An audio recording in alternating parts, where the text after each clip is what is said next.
Suraj Singh, Faridabad, Bharat. Today, 100th day of curfew in Kashmir, an issue. Nehru, an issue. Birthday of Nehru, 14th of November 2019. And economy issue, government issue, court judgment issue, many issues. General nature, specific nature. We cannot discuss everything, but at least superficially, we are supposed to know where we are. After all, this is our country.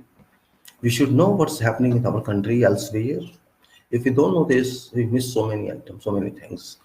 Specification is one thing, specialty is one thing, but as a citizen, we have to know what is happening around us, in our area, around us in our state, around us in our country, and around the world. That is called awareness. That's called smart citizen. We are very used to calling these smart, smart, smart. So one should be smart citizen as well. One should be smart citizen, smart student, smart doctor, smart engineer, smart thinker. Think tank. Think tank doesn't mean but a smart person. We have to evaluate ourselves. Where do we stand? Can we own this country in future, or we're just living like animals in this country without even considering what is our right and what we should do and how we are being cheated? We should be not we are being cheated. Yes, we have to know. We got independence in 1947, August 15, first day of that, and we had traveled. But distance, we can, it's not very large distance, of course, but it's not too small as well. We have not crossed 500 years of independence, but we have crossed few decades. One decade is 10 years, and it's very significant. What we have done, we have to see. Nehru's birthday is today, that is 14th of November. Nehru, a great person, I can say. Of course, he was not alone, but his personality is that he was a barrister, he was a leader, he was a thinker, he was a national architect, he was a national leader. People abuse him, let him abuse him, I don't care. I'm not concerned with Nehru, I'm not related to him, but as a prime minister, he was my first prime minister of country. He was a part of freedom, he struggled along with all other leaders, and he has a vision.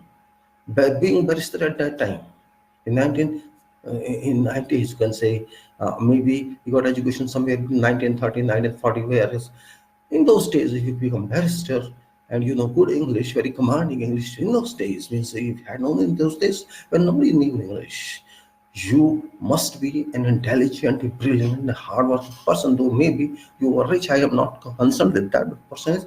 I am just trying to measure, evaluate your intelligence. You created a system in our nation post independence. That system grew something like crop.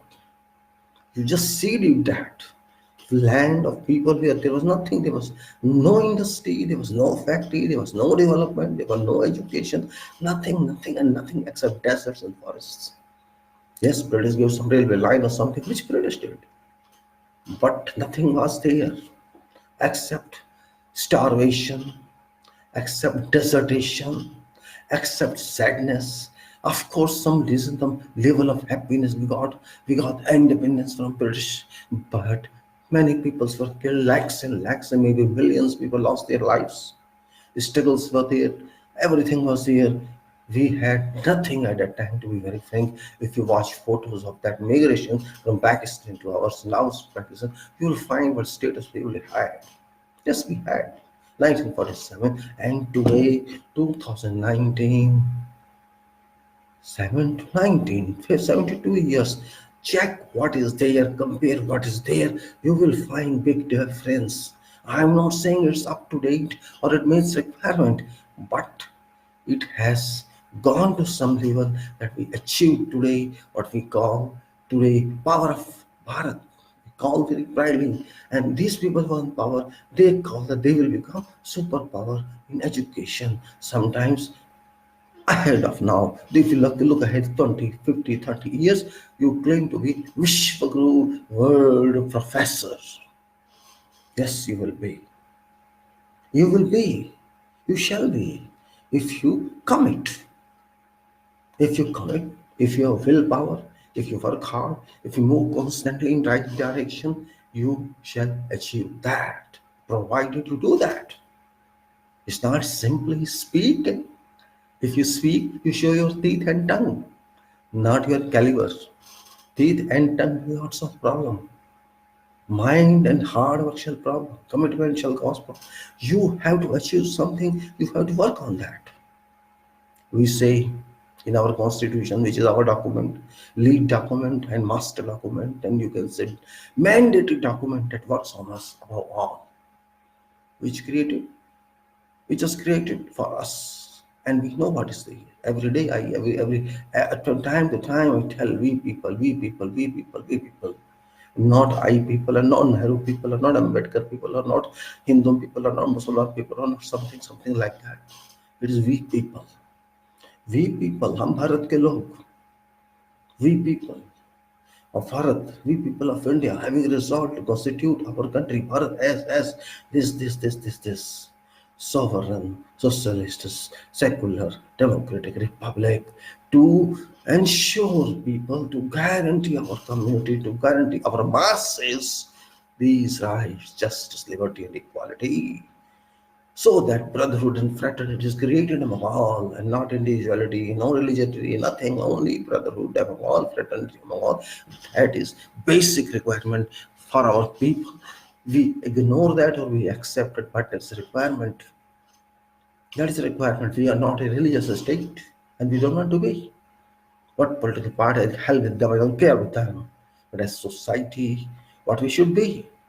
You should be a competent citizen, a capacity holder citizen, a citizen who is consistent, a citizen who is willing, a citizen who wants to move ahead, a citizen who wants not to believe but acts faith and faith and faith. No, reality and reality and reality. Faith is there, but facts are there. Faith versus facts. Faith is an illusion. Faith is not guaranteed. Faith is a concept of imagination or dream. Faith is thinkless. Faith is not analytical. We have to be analytical and think tank. Think tank is very important. If everybody is now think tank, half our think tank, okay, fine. If 25% are think tank, okay, fine. And if 1% are think tank, it is not fine. If 1% is think tank, 99% shall not cooperate. It is very difficult to convince them what is right, what is wrong. But if half are think tank, fine, they can convince. Even if there's only 5%, they can convince. But unfortunately, we have only hardly 1 or 2% who are able to think, and others not even thinking. Others not even think. They're staying like buffalo and like cows. We cannot think. Even a dog comes and barks at us, we run, we don't care, we run away to protect ourselves. We don't encounter the dog. That is a deficiency in our country. When dog barks at cow or a buffalo, cow runs away, even sheep runs away. They do not encounter because they have no thinking power. Potential of encountering is not created among them, but among us it is. We are human beings. We have mind. Mind is our master, my father, my mother. If mind says do this, I have to see, do one or two. If my conscience says, if my heart says do this, I must think first. Mind says something based on thinking, but heart doesn't think. We have to differentiate between them, and we have to understand what we are. We have to understand very carefully. Each of us. I'm not preaching anything. I am just telling what I think, because everybody is human being. We are not slaves, and we do not want to be slaves. We have to work for this nation, and we can work only when we think that it's our nation, we think it's our society, we think that we have to do something for this nation. And if we think something, don't think for others except nation, nation, and nation. No leadership, no political party, and nothing. Just keep a destination. This is my target. This bird's eye is my target. I have to throw, I have to shoot my arrow from here. Take this, I kill and the bus goes away. That is my requirement. How many of us are fulfilling that? Are we born in this country and world just to eat, sleep, and die one day?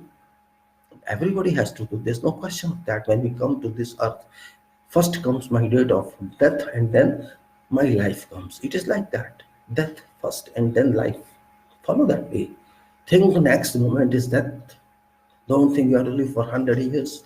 You have to live for 50 years. You have to live for 200 years. Stop thinking that, and think that next moment is my death. If you think that, you shall have willpower. You shall have determination. You shall lead through action. You will not think somebody should come and help you, because when you lead, certainly they shall follow people. Because you go, people come. People need some leaders, and you make yourself leader and take lead even without followers. And you see, when you constantly move a lead, of course, somebody would come. It is like that. If I stand on a triangle, or if I stand on a tri-way, or on a way which goes in this direction, that direction, you stand there in intersection and see it was just point finger towards sky in your eyes. You will see maybe in 1 second number is there and number is there. You continue this for 5-6 minutes or something. Somebody shall come and see what you are doing. And they will also see, they will not ask you, they will see the sky and your finger and check again. This is humanity. People are not leaders. They want to search for leaders because they have mind. I don't say they don't have mind. They have mind, but their willpower is weak. And your willpower is more. Use them. Use those people. Lead them. This is required. 1% for 25% is good to lead. Just like teacher in a school, a classroom, a teacher and 30-40 students. The teacher is a leader. The teacher is rolling mind of thought following a student. That is required. Today it is 100 days nearly, and I salute those people of Kashmir that they are brave, though they are emotional, but they are committed. They have struggled, but they are struggling. They are struggling successfully. They have been struggling successfully for 100 days. They have tolerated our atrocities, and they have been continuing to tolerate that without fail. This is a lesson for us. This is a real lesson for us that you have to suffer. If you want to achieve something and they have crossed 100 years, means they can cross another 100 years, 100 days, I'm sorry. They have crossed 100 days means they can cross another 100 days, because this struggle empowers them to have another struggle. But on the other hand, if they are successful in their struggles of accepting and digesting atrocities caused by our leaders and our nation onto this innocent people, then we are a failure. Believe me, 130 crore people and government in this country has failed. We have failed. People and government have failed. We forgot what we were doing. We could not understand what we were doing. Government failed, parliament failed, political parties failed, everybody failed, people failed, and these people are winners. These people are moral winners. These people are spiritual winners.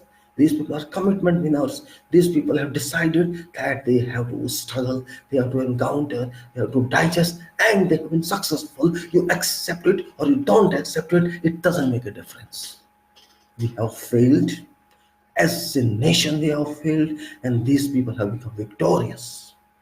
Shame onto government, shame onto parliament, shame onto political parties, and shame onto me and my other fellow citizens. One particular people that we have caused injuries to minds and to hearts and to morale and to spiritual concern of these people.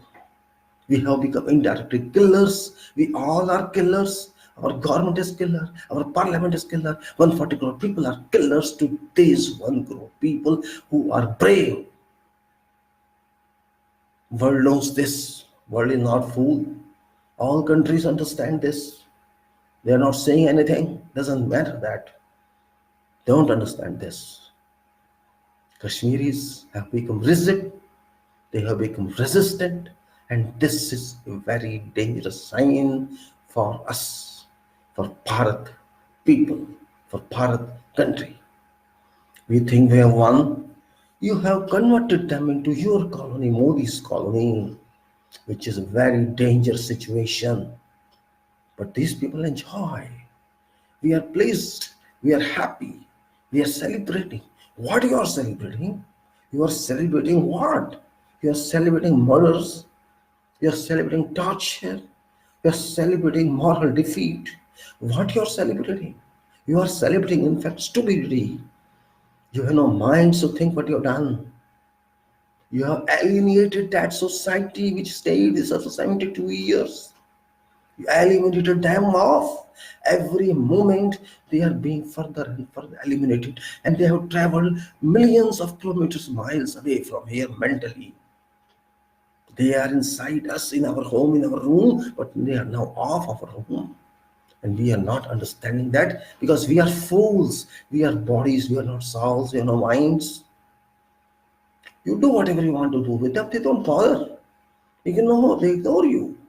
And ignorance, condoning, overlooking is very powerful tool which can be used against the enemy. If you want to teach someone a lesson, don't beat him. Don't kill him. Just ignore value of that person.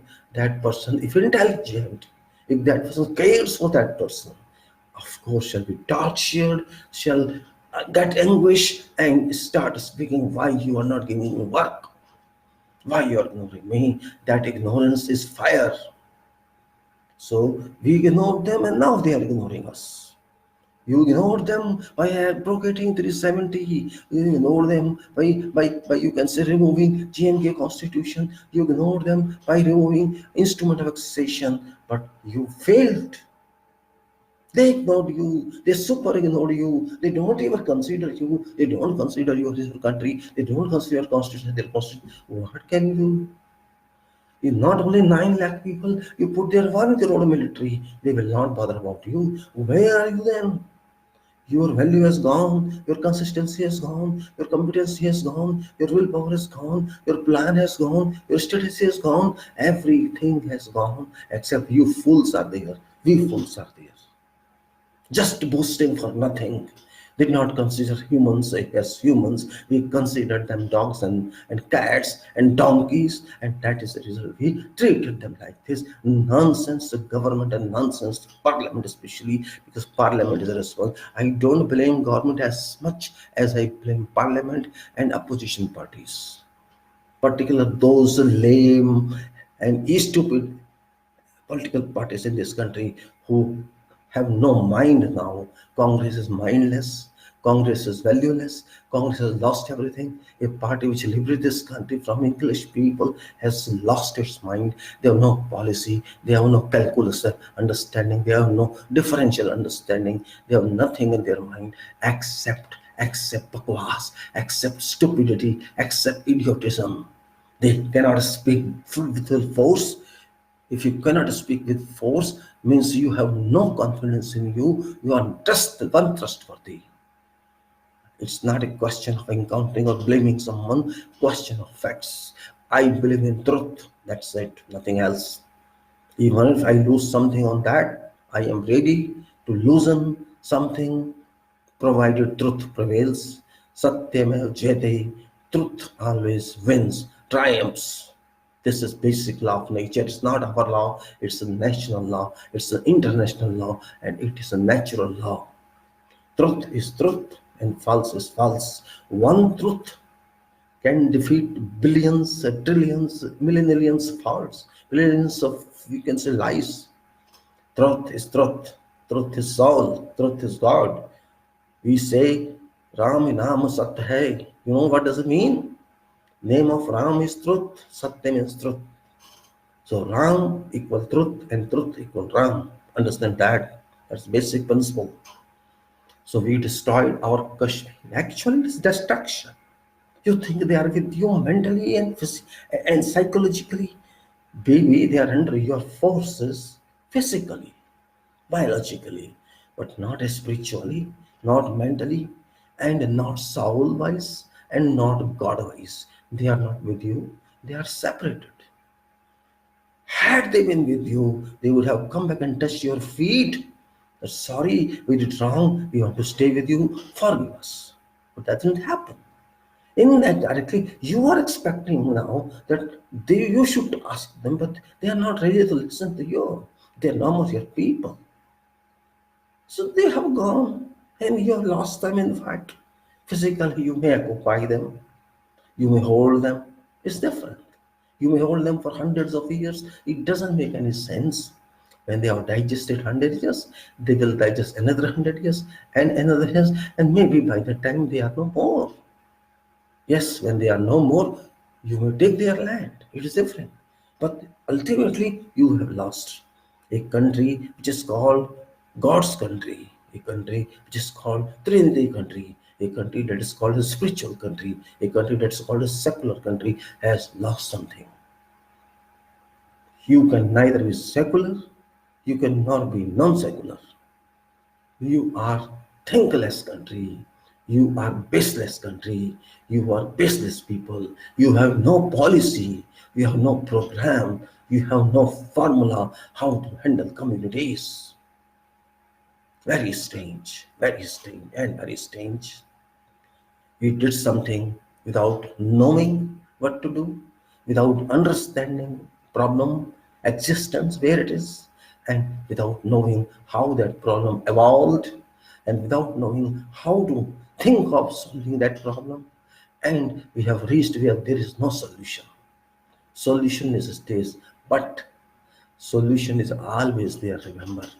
Maybe you are not knowing solution, somebody else knows that solution. You have to search for that person, that entity that knows solution, and you have to know yourself. But you don't want to solve.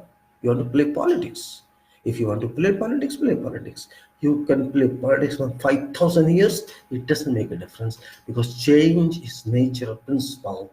Change is change. Change for sake of change. Change is right. Everything changes. Everything keeps on changing. Hawa changes. Why you can say wind changes, air changes, water changes, material changes, life changes, humanity changes, blood changes. So everything is a change, change, and change. And in radioactivity, we say lead is last radioactive, lead is last item, which does not change further. I'm not boring you, please. Just trying to tell you facts. And facts are we are at fault. We did a fault. We were happy to enjoy fault, and we are not suffering to enjoy fault. You have to suffer. They are suffering, they are used to that, but you are not used to that. Come on to other issues. Kashmir is something else. I wanted to bring your attention that it is existing 100 days now. Let us say Nehru, he started doing construction of this country, building of this country from scratches. 1947 was a scratch country, a scratch nation. We got it from British without something. Very few hundreds crores of budget. We had nothing. We had no roads, no schools, no university, except few, for example, 2 or 3 universities or colleges somewhere, but no infrastructure and nothing. We could not have good education. We could not have good health centers. We could not have something that built a society, that built a community. We didn't have. We had only starved people, poor standards, everything. So there was requirement of some people, some government that think on that, consider that with limited budget. Because we were looted by British. No coffers of money, no reserves, nothing, and we had to continue our lives. So we are poor people, you can say. Value of rupee was high because we had nothing. But we had no requirements as well. That's also important. You see, in those days, requirements today, and if you see those requirements in those days, you will find many scale value difference. No electricity, no water supply, no sewerage, no good roads, no good cars, no good industries, no good factories. Few, very small, you can say, handicrafts or house industries, or you cannot even call that industry. We had very limited resources. Cycles were not even there. People used to walk miles and miles and miles. Cotton clothes, suti clothes. So we were like, Adi Manav stays in those days. It's not all Adi Manav, but like I say. So we had to do a long distance travel. If you imagine that state today, you are in big comfort station, big comfortable situation. You have every facility. You can compare this, that was negative hell, zero hell, negative hell to this super heaven. I'm not considering politics here. I'm just trying to communicate that we had certain leaders. People just talk bad about Nehru. Let them talk. They are most welcome. Everybody has a right to speak. Without understanding you talk, that is your problem. But if you understand some study for some first, yes, everybody has merits and demerits in approach, in work. Jawahirlal might be have some negative aspects, but positive aspects we are concerned with.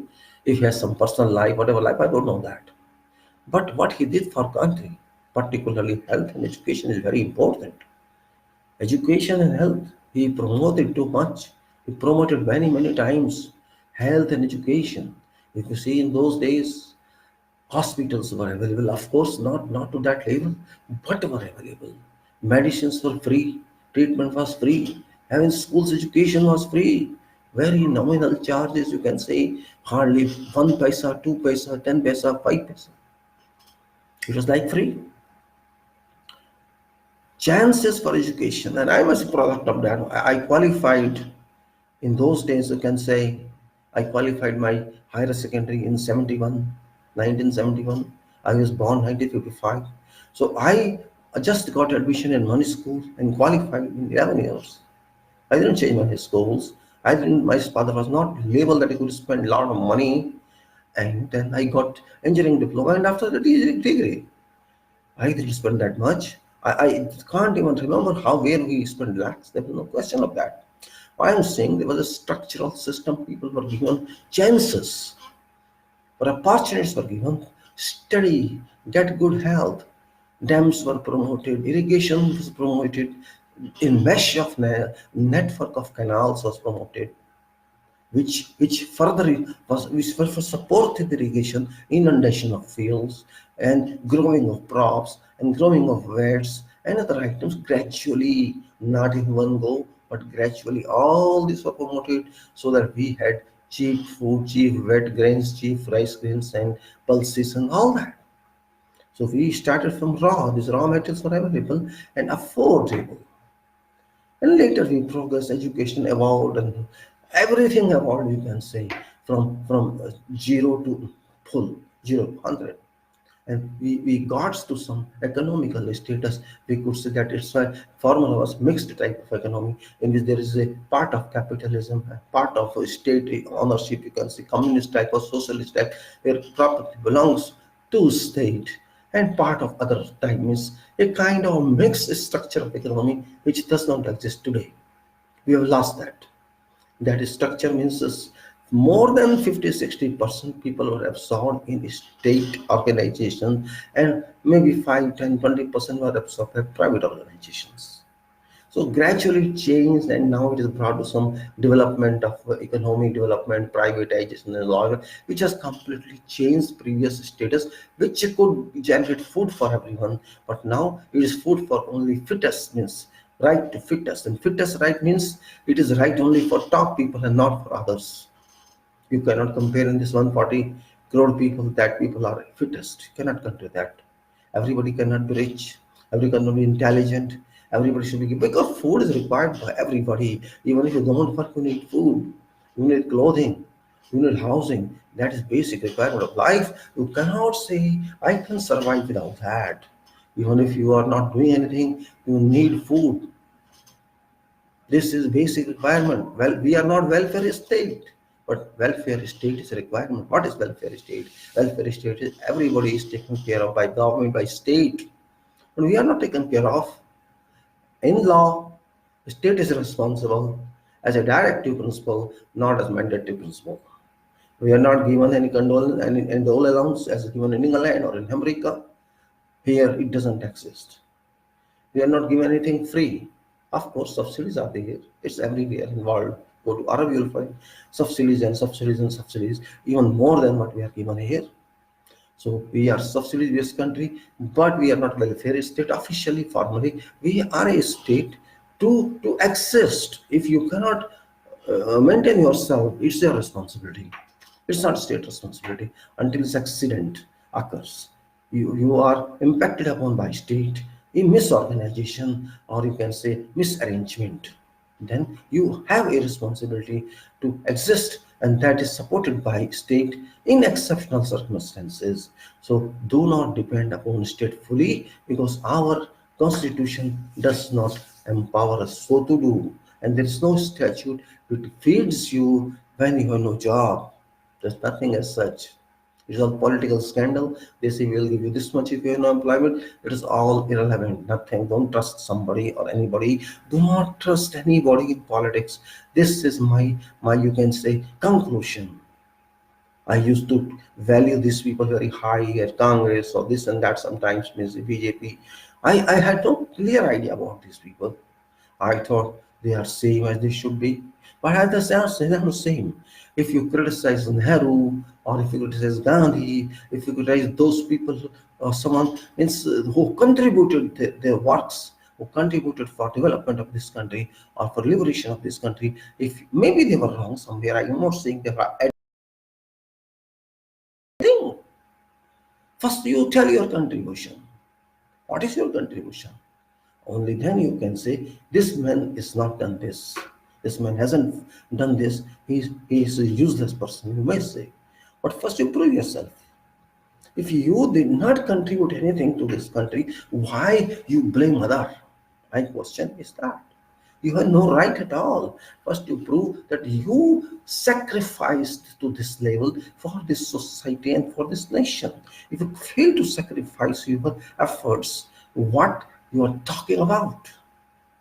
So whatever they could do, whatever Nehru, whatever Gandhi, and whatever others, they did either for freedom of this country or for upcoming of this country post freedom. They could do, they did.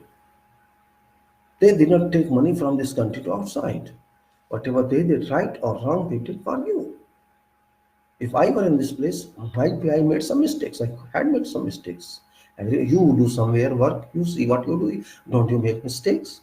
Mistake is made because there is take. It's a mistake or correct take or good take.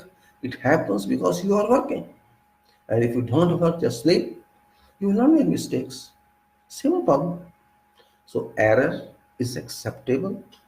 If you learn from that, error makes another error and another error. Similarly, good work makes another good work and good work and further good work and very good in the next minute. It is a movement. So do not blame someone if you fail somewhere, because failure is the root of success. And success is the root of super success, and super success is the root of expertise, and expertise is the root of research and innovation. This is a sequence. It's not simply airplane was not made in one day. Rockets are not made in one day. Bus was not made in one day. Science didn't develop in one day. It took centuries and centuries to develop science. Now we have got everything swimming because new applications and new formulas are also generated. We have to generate them as well. It takes time. You cannot say, hey, dude, you just like Mr. Rome was not built in a day. Similarly, things are not built in a day. Development doesn't happen in one day. We agree with that. But it should work continuously. Time is more important than money, and money is more important than wastage. If you control money, I mean to say, if you control your power, money is power. You control your power, don't allow wastage, don't allow steal it. Even if you steal, you are stealing from someone and giving to someone or using yourself. This is a stealing means money is still there. We have to take into this consideration. We have to understand economy of this country, which is very important. Every country has economy, but our economy is based on vast population, masses. Ours is 140 crore.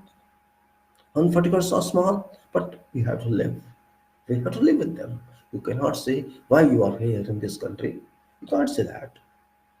Don't bring and assume politics in every sphere of life.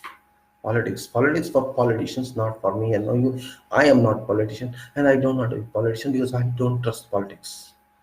I trust system, I trust management, I trust arrangements and managements and theories and practicals and thinking and working and servicing and finding results.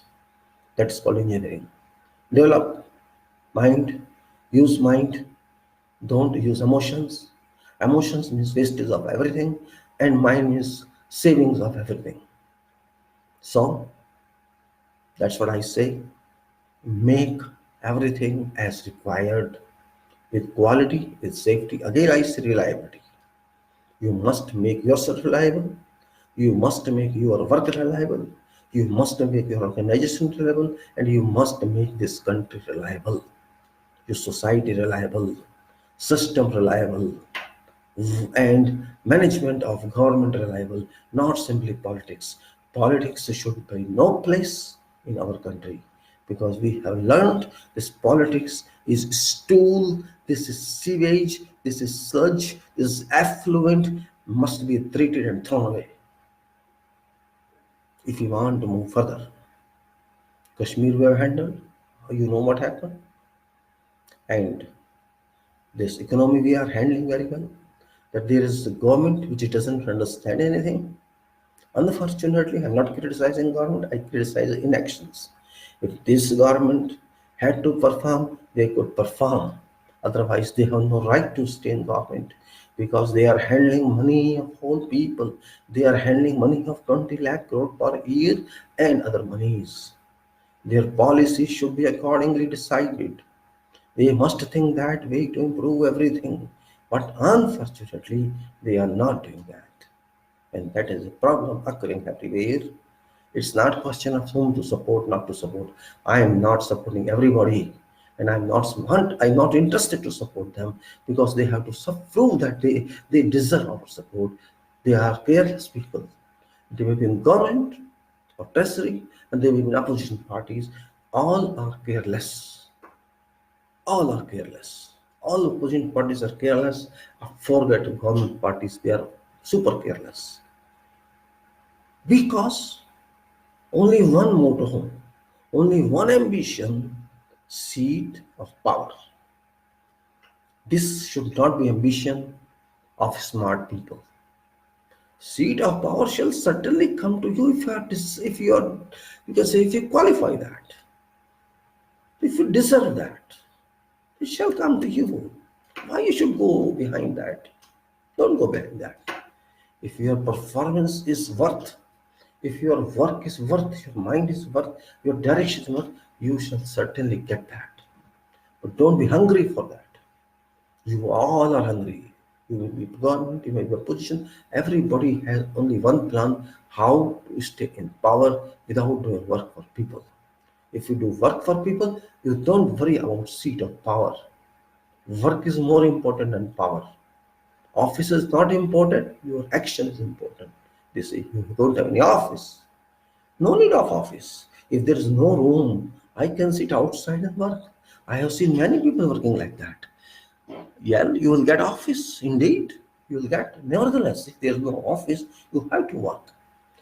As a field man, I'm an engineer. Suppose I go somewhere to do survey. Do I know office there? There's no office, but I have to work. Stand or sit under some way, under some tree or some stone, take some paper and write something. Of course, you cannot deliver efficiency in that way, but you can start something. By the time office is available, you can have certain leads, certain clues how to move further. If you think of, no, I need this office only, other I can't help it, then you are useless person. Your work is important, your approach is important. Every citizen, I'm telling you, forget these leaders. If you are patriot, if you are devotee of this country, Bharat, if you think for Bharat, if you are serious for Bharat, forget supporting these leaders. Strongly, I'm telling you, forget supporting them, because these leaders are worthless. All leaders, they are just befooling every citizen, and we are just giving them power how to be fooled. Stop giving power to them. Let them do their job. If they do their job, everybody shall support them. No problem with that. But they don't deserve that. Lies are not acceptable. Fake promises are not acceptable. Leadless people are not acceptable. And this people of interest in cheating people is not acceptable. Very serious issue, I'm telling you. You are wasting your country, you are wasting your resources, you are wasting your potential, you are wasting your power just for these robbing leaders, because they are robs. I know they are robbers. I do not trust them. It doesn't mean that I am your leader. No, I am not your leader. I am just suggesting. If you want to change this country by changing these people, throw them out of our system and bring good people. Don't worry about political parties. Just worry about those who deserve that position, who deserve that work. dedication, devotion, commitment, everything. Many people blame me. I support Congress by opposing BJP. I am neither opposing BJP nor I am in Congress. I have nothing to do with them. I do not consider them. It is our system. It is our misunderstanding of system that these political parties have come to picture. Do you understand that? There was one election commissioner, chief election commissioner, long back. Maybe youth do not know that just now he left for his Somali award last week or 3 4 days back. Session. We need person like that. That force we need. He never cared for these politicians. If you say, I eat politicians in breakfast, that approach is required. He's, hey, politician, get lost from here. Get out of my office. I am not under you. Your government, keep government with you. You are not the overall. You are not my boss. My boss is constitution. I don't care for you. Get lost. You may be prime minister, but I the least bother with that. If Supreme Court asks me, I'll answer. I am under constitution of this country, not under your government. Get lost. He spoke like that. He spoke like that because he underthrew, he went through, he studied documents, he studied constitution, and he himself knew law, and he interpreted law correctly, and he got it. These politicians used to shiver. His name used to come in. We want that type of leadership. Can you? TN session, if you compare with this Arora, you'll find Arora is not existing at all. It doesn't exist compared with the session. It's not, nothing, no skill there. I'm just trying to refer that we need that potential people, that powerful people who can hit everybody, keeping a peace constitution of this country, which is a powerful tool for us to support us and to lead us. We should understand this point, but we are not understanding this point. We don't want to understand because we want to rely on unreliable people, those people who are not proficient, who are not efficient, who are not doing anything. We want to support them. I don't understand why. I don't know why. Let us go to this issue of Ram Temple. What happened? That's what happened. Abstract. I'm not going to details. Just abstract. Where do we stand now as Bharat people, as India citizen? Where do we stand now? For decades, many decades, we were misled by certain people who are in power now. They misled us and we trusted them. They misguided us. They just kept us emotionally charged. They kept us emotionally charged for decades. Advani Sahib charged Yatratra, started Yatratra and charged whole nation emotionally in name of Bhagwan Ram. We want to build temple there. Yes, build temple. If temple is not built in Ayodhya, he said, where shall it be in London? I still remember his words. And this Modi was like an office boy there with his Rath. He was like an office boy of Advani.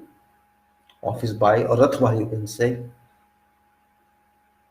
They said, not only said, challenged, claimed that this masjid or this mosque or whatever structure it was constructed, erected by then leader or then king named Power.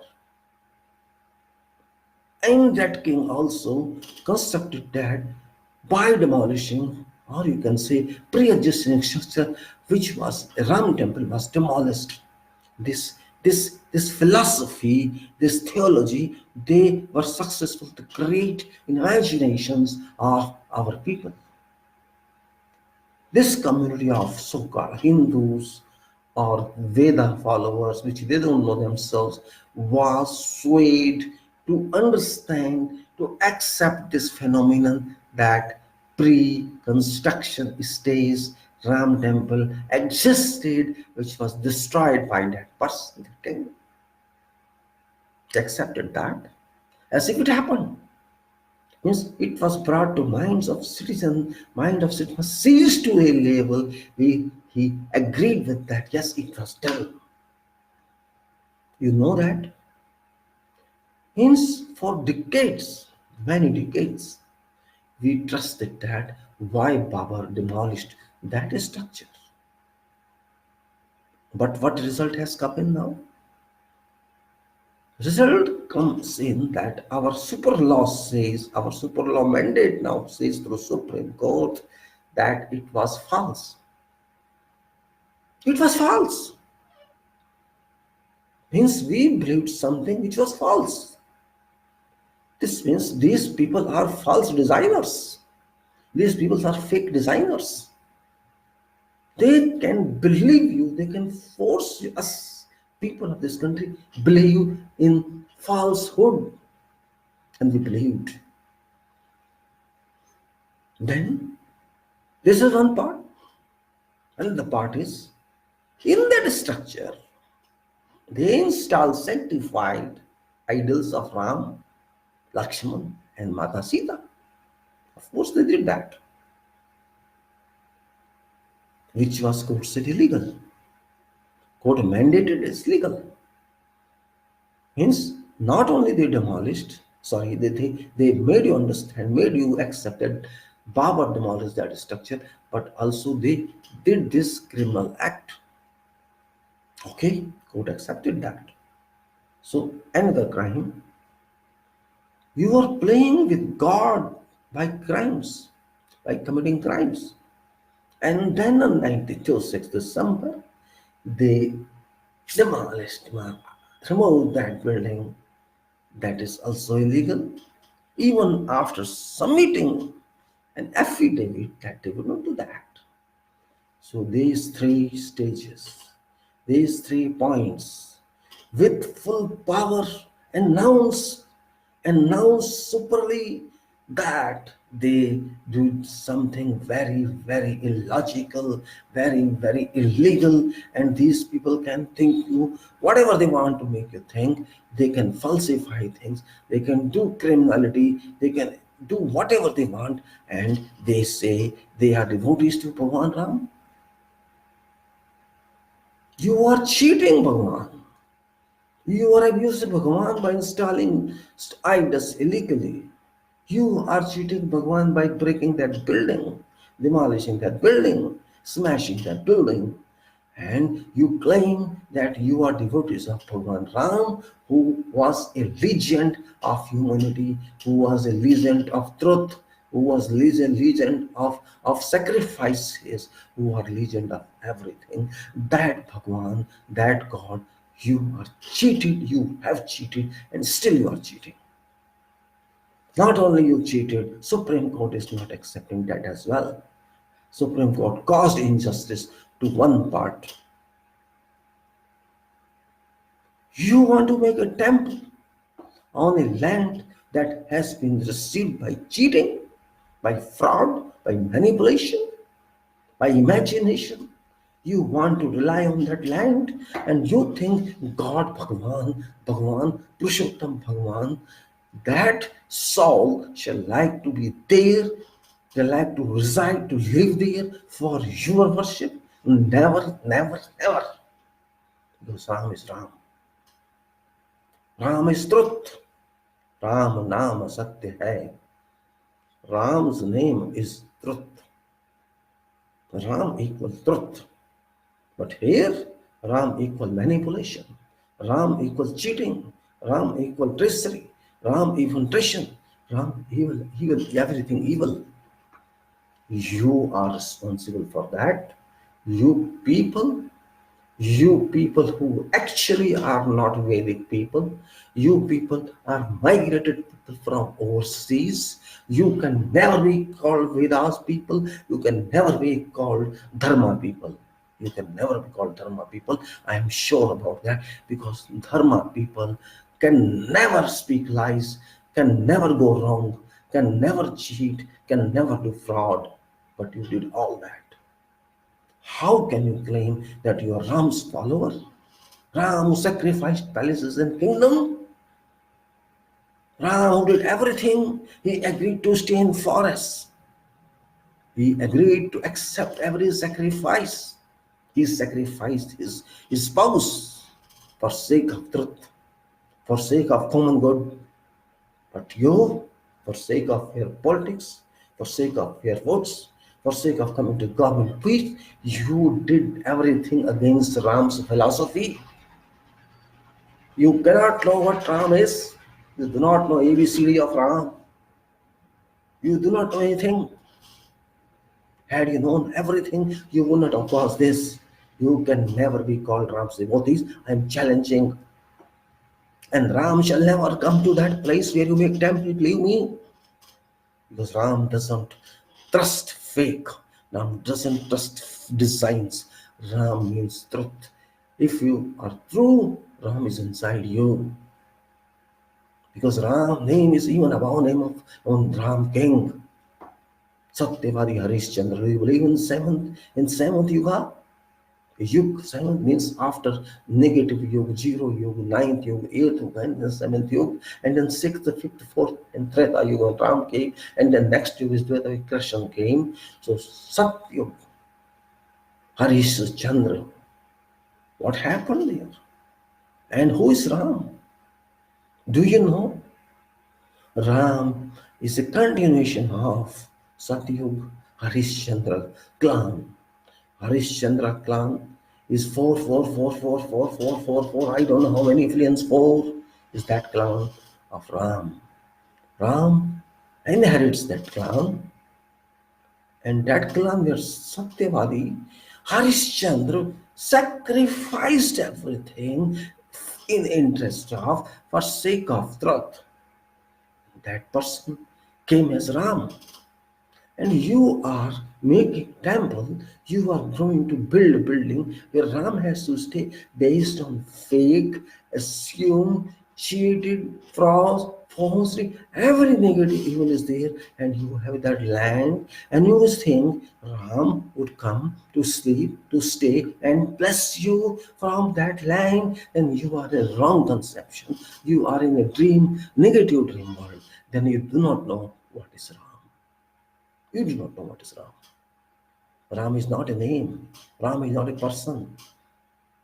Ram is a soul in which a soul always stay. You do not understand Ram then. You understand Ram, only King Ram. Dashrath's son Ram. Dashrath has 3 wives. Ram did not recognize that. You understand? He did not speak to his followers as well. He sacrificed his wife and maintained that. He sacrificed his throne, maintained that. He agreed wrong orders of mothers, he accepted that.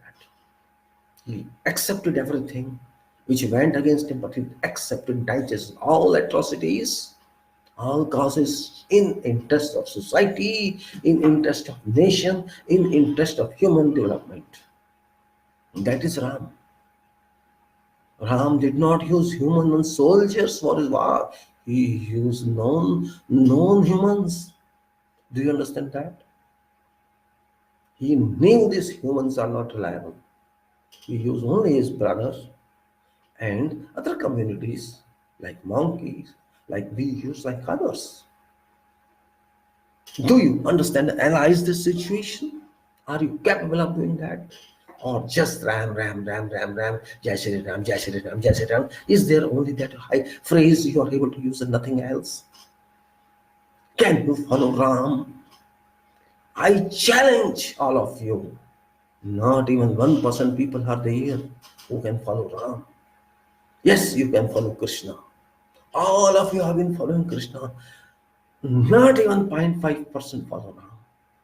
You ask yourself, I am not answer to you. You ask yourself, how many percent are you following?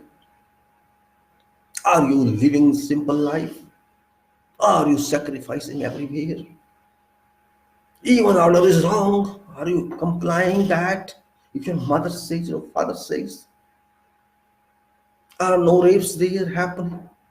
Is this society ideal? Are you not drinking? Are you not smoking? Are you not gambling?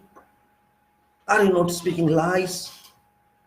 What negative is there that people are not doing? Where is Ram then? Only in speech, only in mandir worship, nothing else. Mandir is a place, a temple is a place where concentration is done, a mosque is a place where concentration is done, but the real Ram is here. It is here. One Ram is here, another Ram is here. Which one is better? But you don't have that one. You don't have that one. You just say only. You do not comply with that. You do not understand with that. And not only you, whole world is like that. People worship, they pray in the name of Christianity, they pray in the name of every religion. But do we know they understand that? Compliance of systems, one thing. You comply with Islam, you comply with Christianity, you comply with Buddhism, you comply with Dharma, you comply, but do you comply? Or what bishop or priest or some pandit or maulvi says you do that? First understand what you are talking of. You do not understand that. You just say Ram, Sri Ram, Shri Ram, Shri Ram. You do not understand meaning of that. You don't understand meaning of that. Everybody you worship, what for you worship, Hey God, give me happiness. Oh God, give me money. Oh God, give me family. Oh God, give me wife. Oh God, give me husband. Oh God, give me children. Oh God, give me all your problems you project to God, not your aspirations. How many people demand God give us mind and more hard work and more struggle in life so that we refine further? None asks this. None asks that. People worship Lakshmi, and I have asked many people, you are worshiping Lakshmi, very good. But why are you not worshiping Saraswati? Can Lakshmi go alone? If Lakshmi goes alone, it is loss. If Lakshmi comes alone, it is loss. Because how to absorb that power is very big question. If you get Lakshmi and no knowledge, your Lakshmi will not be staying with you. It will just keep where to go, where to go, where to go until you digest that, until you absorb that. And absorption can be done by power of Saraswati.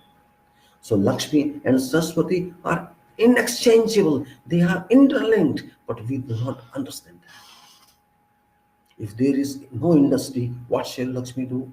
And if you have money and you have no knowledge how to process up, how to chemicalize that, how to have water, you cannot construct a building.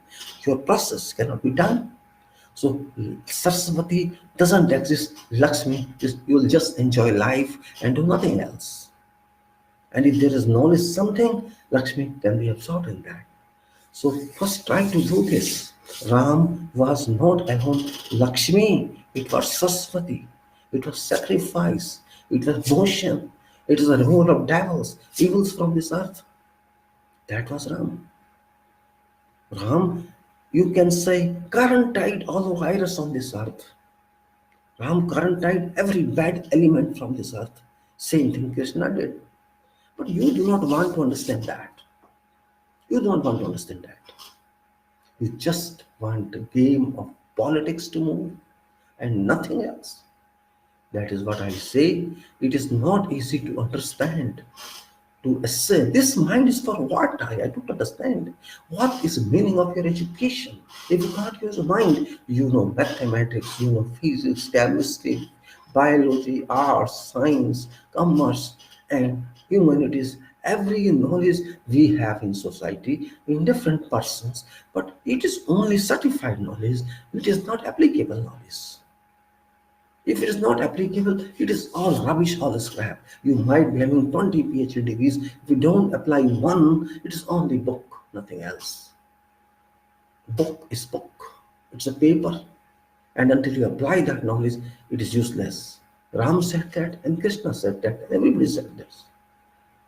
And if you cannot remove your problems from yourself, if you see sins committed and you don't act, this is your sin. If I find something wrong is there, I have to set that right. This is basic dharma. For everything God has told you, God is already there inside you. You think on that, concentrate or check on that, examine and correct it. You can do that, but for that you need mind. You need, you need, can say, patience. Don't be nervous, because mind doesn't move on nerves. It moves on software. Mind is very powerful, I'm telling you. Though it's not subject of this, it's not topic of this, you can say, today's talk, but yet for information I'm telling you. Silicon chips are seems very small. This is also same. I have worked out this. I have worked out measurements considering 200 centimeters square area here. And this results in 80 meter ball, 80-meter diameter globe on my head when I am ordinary person. This means when I'm using my mind micron wise. Micron means 10 to the power minus 6. And if you have 10 to the minus 6 project that, it comes to 80-meter software ball on my head, which is about, you can say, 20-story building. And in that, if you take A4 size papers, 4 lakh people can be posted in that, can be stored in that. 4 lakh paper means how many subjects you think of.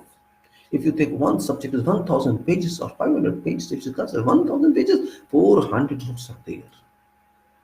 If you take 500 pages book, you can say 8000 books are there. Do you have any books in your mind? You study how many subjects? In engineering, 40 subjects. In medical, similar, and maybe 10, 15 in your master's degree.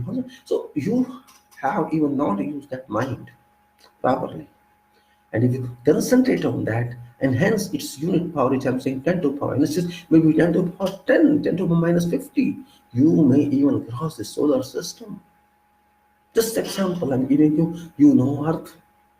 What speed Earth is moving, is rotating on its perpetual action. How many kilometers speed it is? You can calculate that, no problem. I know you can calculate. You can take diameter, say diameter is 12,500 kilometers of this Earth, and you can find perimeter of Earth, circumference of Earth, and then divide by 24 hours, because it takes 24 hours to ground. So you can say speed is this much. Have you understood the speed of Earth for in relation to Sun? Means it is a sound speed. And when it is moving around Sun in a year, we say it takes 24 months, 12 months for Earth to move around Sun. What is that speed? Have you ever noticed that? Did you ever try to understand that? You will say, how can he know that? You can know that if you have certain power. Approximately, I did approximately. I did not calculate actually because I don't have diameter of Sun. I just reached, okay, it's not for Sun is 15 crore kilometers from here, let us say 15 crore kilometer, forget size of Sun, it can't be 1 billion kilometer, it can be, when Earth is 12,000, but it could be 3 times or 4 times like that. Forget that. Let us say it is 15 crore kilometers from here. This means a radius of 15 crore kilometer, this Earth shall move, right? And in 12 months, it shall take one round, but revolve. Evolution. You can find. Let us say 1 lakh kilometer per hour it moves. Can you imagine? 1 lakh kilometer per hour. Can you imagine this figure? 1 lakh kilometer, 0.1 million kilometer per hour Earth is moving, and can you understand this? It's not that. Yes, it is moving, say 2,500 kilometers per hour on its own axis, and then for 1 lakh kilometer per hour around Sun. What a design God has made. What equilibrium he has selected. If this speed is for Earth, what about other planets? How Jupiter is moving and Mars is moving and other planets moving, we can see what a dynamism, what a turbulence is happening all time. But these are all equilibrium position. There is no clash on them, and this is a major, very strong design of nature. This means if the nature designed for these planets as such, what design here is? You know that? It's not simple degree. It's question of use. You can use atom bomb for destruction, but this is more than atom bomb. Because here you can make it or you can destruct everything. That's what's required. Your positive thinking, your living thinking, your constructive thinking can develop whole world, can develop humanity, And your negative thinking you can make atom bomb, hydrogen bomb, you can go to skies to fight with others, space war, you can say. You are expert in destruction, so you destruct. You can destruct something which was made by God, using his energies, using his power, using his knowledge, and you are interested in destruct that. That's it. There are certain people in this world who want to live on destruction. America, previously England, and France, and Russia, who used to sell their weapons to those people who don't have a mind. He used to sell weapons to those who don't have mind for development, who don't have mind to have peace. Means we were purchaser of destruction. We used to purchase destructive power to kill ourselves and our friends, our enemies, whoever we are. And those people made their economy based on our destruction. This has happened in the world. It happened, we know that, but we cannot understand. And still, we are happy in amity, we are happy in religious fightings, we are happy in everything. And this is food for those people whose business is to sell weapons, to sell items against humanity. And we are happy with that. They got money and they have become riches, and we call them very rich countries. They are rich countries because of our foolishness. We are buying their atomic bomb, we are buying their ammunition to kill ourselves or our neighbors. Do we want that to continue? Or we want to develop ourselves in positive mode? They are also wasting. They are wasting nature. Don't think they are not wasting. They are exploiting earth resources. There is, you can say, exploiting everything nature has given, but that is also ours. It's not there alone, but we are not understanding that. We don't understand that. We don't want to understand that. We are just designating them superpower because they are super destructive power, not superpower. And we are accepting that they are superpower. Though we are accepting their destruction, we are using every natural resource to burn it. Pollution it may be, oil it may be, bomb it may be, whatever it may be. Everybody is in race. Nobody is in race of development because they cannot develop. Development is very difficult. Destruction is very easy. This is principle. If you want to break something, you can break it. And if you want to make something, you have to work hard. We are not working hard. And of course, every generation is new. In every country, new generations is there. Now, facilities are available everywhere in whole world. Communication facility, economic facility, education facility, development facility. Everybody has everything. Technology has changed whole world. It was a duty of technology. It was duty of engineering. Engineering is main format. It's change. Engineering change. Engineer is an agent of change.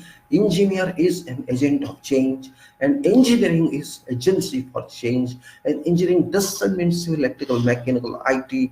It means engineering as a whole, because the world was engineered by God after sciences were developed. So that is also a part of engineering. Existence of these planets is engineering. Existence of air is engineering. Existence of humanity is engineering. Existence of resources in earth are engineering. Everything is engineering.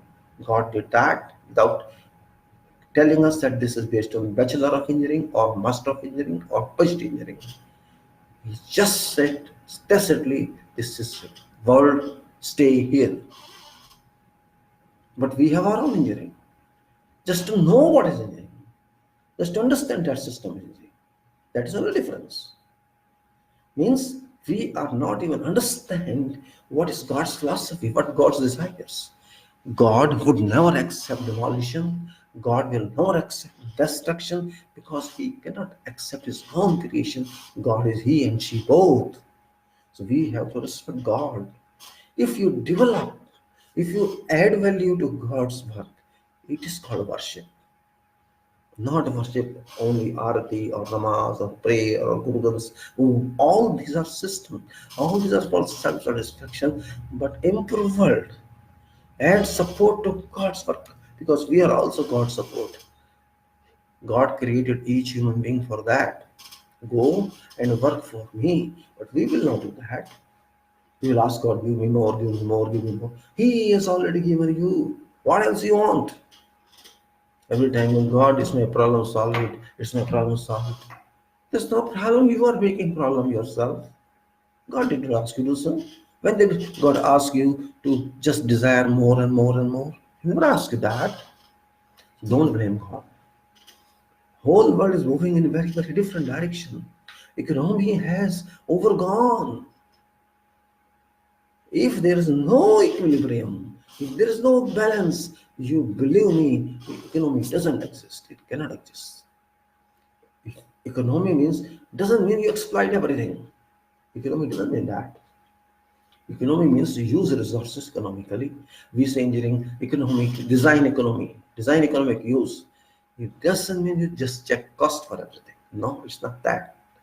Whatever material is there in raw form, in refined form, in processed form, or in final shape, that should be used according to some maximum optimum utilization. That's called economy. It's not just in money form. It's its use form. If some material can be used for 50 years, it must be used for 50 years or more. And in consonance to that, if other items are there, which must be in a way that if it's used for 50 years, other items introduced must be used for that period. For example, steel bars and concrete is there. You have to see that both must be accordingly worked together. Only then the structure can stay. Otherwise, it goes off. Same thing if my this skin, my inside flesh, then my bones and blood and whatever you can say exist there. All should work together till I live. If my nose is broken before my head is broken, or my eye is broken, or something happened, that's called disability. God does not give disability. God says everything is born one from whole to part, but human says I can build something from part to whole. That is difference. God's design is system design and human design is parts design. We design in parts and then this system is a whole. God designs whole as one unit. Whatever God designs is whole. Whole design, whole universe as one unit, human body as one unit, animal body as one unit, air one unit, sea one unit, ocean one unit, everything is one unit. There is a balance. If you wanted this balance until you disturb it, God's design are different. God teaches you by His design, but we do not want to understand. We do not want to read that fact. We want to read only a book written by someone. This is open book. Whole universe is multi library book. You can understand that. You can understand performance by sun. You can understand performance by moon. You can understand performance by air, performance by vacuum, performance by space, performance by sea. You can understand everything, performance by your body. These are all teachers. These are more reliable teachers than our university professors and than ourselves itself. These can teach us. For example, my body teaches me it's full-time body till I live, till I die. It's time I was out to this world from my mother's temple to time when I die. This body functions. There is no shutdown. But in our refinery, there is shutdown. In our electric system, there is shutdown. But in my body, there is no shutdown. It continues. Of course, I sleep, but it continues performing. We take rest. We are sick, but it keeps performing. This means system moves. System requires you move. Even if you don't work, your system works. Even you close your eyes, your mind works. Your back eye works. Everything works because it's system. Your eyes is very small, for example. It's very small eyes. It's not big one in comparison size of body, but your eyes can see stars at night. Your eyes can see sun. Other planets are not available. We can see, then we can see sky. Have you ever thought of what is this? What potential it is? Sorry. Have you ever thought of? You're not scientist, I know, and I'm also not scientist. Scientist is something else. Here, my eyes is so powerful that what distance this star's located, do you know? Let us say 10 to the power 23 kilometers, as I calculate in my way. I'm not claiming that.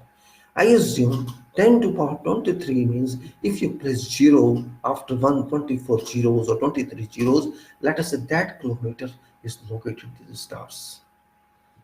Means I am not talking of trillions. I am not something else. I am talking something unimaginable. That distance your eyes can see without any microscope, without any telescope. So your eye is guaranteedly that much strong, right? So if this small unit, a small part of your body can function that much, what about this big part? Just think. Just think. Your mind is God's home. Your mind is Ram temple. Your mind is mosque. And Christian's mind is here. You buy this is church, this is synagogue, and this is home for your own soul. Think that way. Learn from that. Whole system is moving. You are respiring.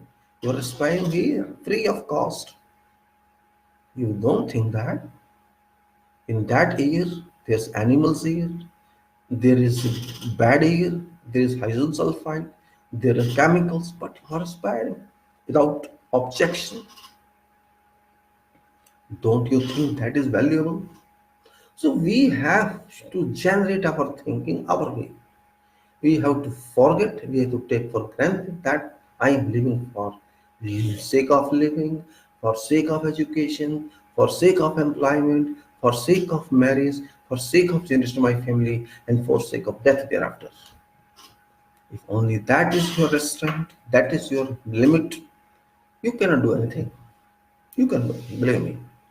If you have to exceed that, if you have to cross that pasture, you can reach your destination. But you have to think on that.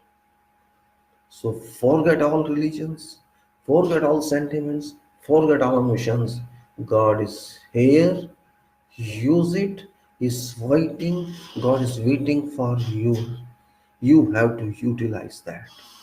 That is my temple. That is my mosque. That is my church. That is my everything. This is insane, but this is a fact. Don't fight with society. Don't fight with the religions. Think for yourself. I don't consider countries as unique because countries are imaginations. Somebody claimed it's my land, it's my country. Other man claimed it's my land, it's my country, and they just created hundreds, 190 countries now, maybe 500 in the future. Who knows? But what is same? Resources are same. Everything is same. We have to take that point into consideration. If we don't take that point into consideration, we lose something. It's a very, very tragic that we cannot understand what we're talking of. It's very important. It's not a question of my country alone. It's a question of world. Many times I've talked of pollution. How many people thinking? Tell me. How many of you are serious about that? How many of you have taken actions in favor of nature? You all are enjoying cars, all are enjoying driving, all are doing the things, status, knowing that you are adding fuel to fire. Fuel is your petrol or diesel, and fire is this pollution. You're adding fuel to fire every day, and then you're claiming why pollution is existing, why there's pollution, how to. You are responsible for that, no one else. And they are complaining also. Whom you are complaining? Did God pollute that? God didn't pollute that. You polluted that. And then you're saying, I am suffering. Chemical is in here. If there is energy, where should it go? You release this energy, bad energy into atmosphere. God may say anything, God may say anything, but everyone in the world is responsible. and we are not checking that. We are got not doing anything. We have got nothing to do with that. We are just still sleeping. Okay. Close shops for 2 days. Just now close schools for 2 or 3 days. Is that a solution? You think? Close it. If you are not in the school, you are at home. You think this polluted air shall not enter your nose? You think so? If you think that way, then you don't use your mind. Means we are just running of problems. See, pollution is there. You have to live with that. What else can you do? You keep mask. Is that solution? You cannot escape. You have to change your style. You forget that now until you treat it. You cannot treat it. You depend upon God. Why shall God treat for you? God delivered to you pure air. He designed certain cycle, natural cycle. He delivered it to you. God delivered it to you. But you did not take care of that. Where is fault then? Why you don't take care of that? God gave you fuel in form of fish, fossil fuel. To drink that, to drink it in 60 years, 1935 to now, it's not even 100 years. It's 18, 19, 35 is more, 16 years more, 15 years more. And you have exhausted majority of that quantity. You have drunk, consumed that. Where shall that go? It worked for you in engines. It burnt. You used it. You drove. You enjoyed travel. You enjoyed flight. You enjoyed car. You enjoyed truck and tractors. And now that energy gas, chemical gas, is in air. That is pollution. It's your problem. Why did you burn it? Why did you think that it should be used for 500 years rather than burning in 60, 70, 80 years? Whose fault is this? It's your fault. Suffer. Suffer of asthma, suffer of blood pressure, suffer of cancer, suffer of all beloved diseases because it is your problem. Energy can be wasted, it can change, convert forms, so it has converted forms to that energy. Still, you are not taking any care. Whatever has been done has been done. Whatever has been polluted has been polluted, but still you are enjoying. In our country, again I am telling, though every time I repeat, just for your memory, just for refreshing, we have been using 35 crores vehicles every day, 20 crores air conditioning every day in summer. And just think of whole world. It is our 35 crore. There is 7 crore population, 7 billion population in the world. So maybe it is 2 billion they are using. 2 billion vehicles are being used. Electric vehicle may be very, very 0.1%. I count that. I don't count that. 2 billion vehicles if you are using every day. You think you will get good air? You think so? If you think, then there's something wrong here. There was a time when people used to walk. There was a time when you used to tricycle. There was a time when you used to have sun bath. There was a time when you used natural energy. That was for your health. Now you want to stay in air-conditioned room. You are staying cool. You don't want to take sun. You don't want to get energy. You just don't walk. And you say that you are getting better. You are not developing even immunity for your body. You are not developing immunity is the best medicine. You are not taking sun. Where there is sun, okay, where there is no sun, you cannot say that. But where there is sun, they want to take sun. Even in winter, they want to take sun. So how shall you get your body immunized to these negative impacts? You can't do that. You can't do that. What I'm saying, we have to learn from nature. Whatever has gone is gone. We have to at least reduce use of these resources. People used to work in fields, in agriculture. They were strong. Of course, they used to eat more. But when got early morning at 4 o'clock and go feeling cold, something else to do in 40 degrees temperature, sun feeling inundated or rain and all that, what shall happen to your health? You will sweat out, you take more water or drink lassi or take, you will get more organic foods in the body and develop your body. And they used to develop, they were strong people. One day, Martin was asking, why I'm at farmer milk tank. Says, I have to go to that. Can tell me where to go. I told that person, you have to walk from that station to another station. It's no problem. I can walk. I said, it's 2 kilometers. Can you walk? Oh, what are you talking about? 2 kilometers. I'm not 10 kilometers is no problem for me. Okay, walk 10 kilometers a day. I'm a farmer. I daily walk so many kilometers. For me, I don't feel it when I walk 10 kilometers. You're talking to me. I can walk 10 kilometers, no problem. That is called build up a body. We don't want restless and you can say freestyle for that. We want normal body. If your kid cannot go to school walking 2 kilometers, you think that kid is going to build this nation? You think that kid is going to be part of armed forces? How? On that basis. You are not even forcing your kid to go walking because you yourself are not walking. Just you want to go to some shop 200 meters from your residence, you want a scooter or car to go and buy vegetables.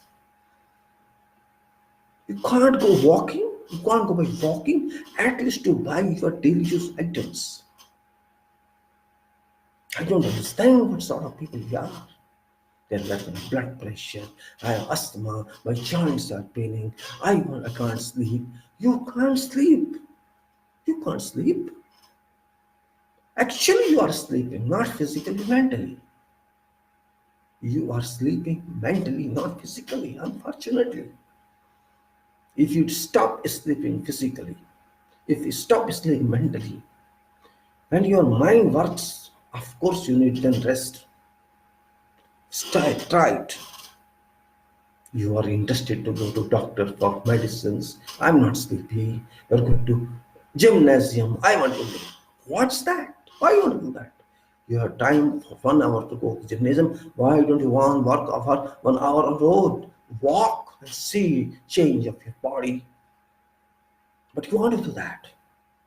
And you are so kind to your kids. They are so beloved to your heart and mind. Oh my son, oh my daughter, don't waste your energy. Take this car and go.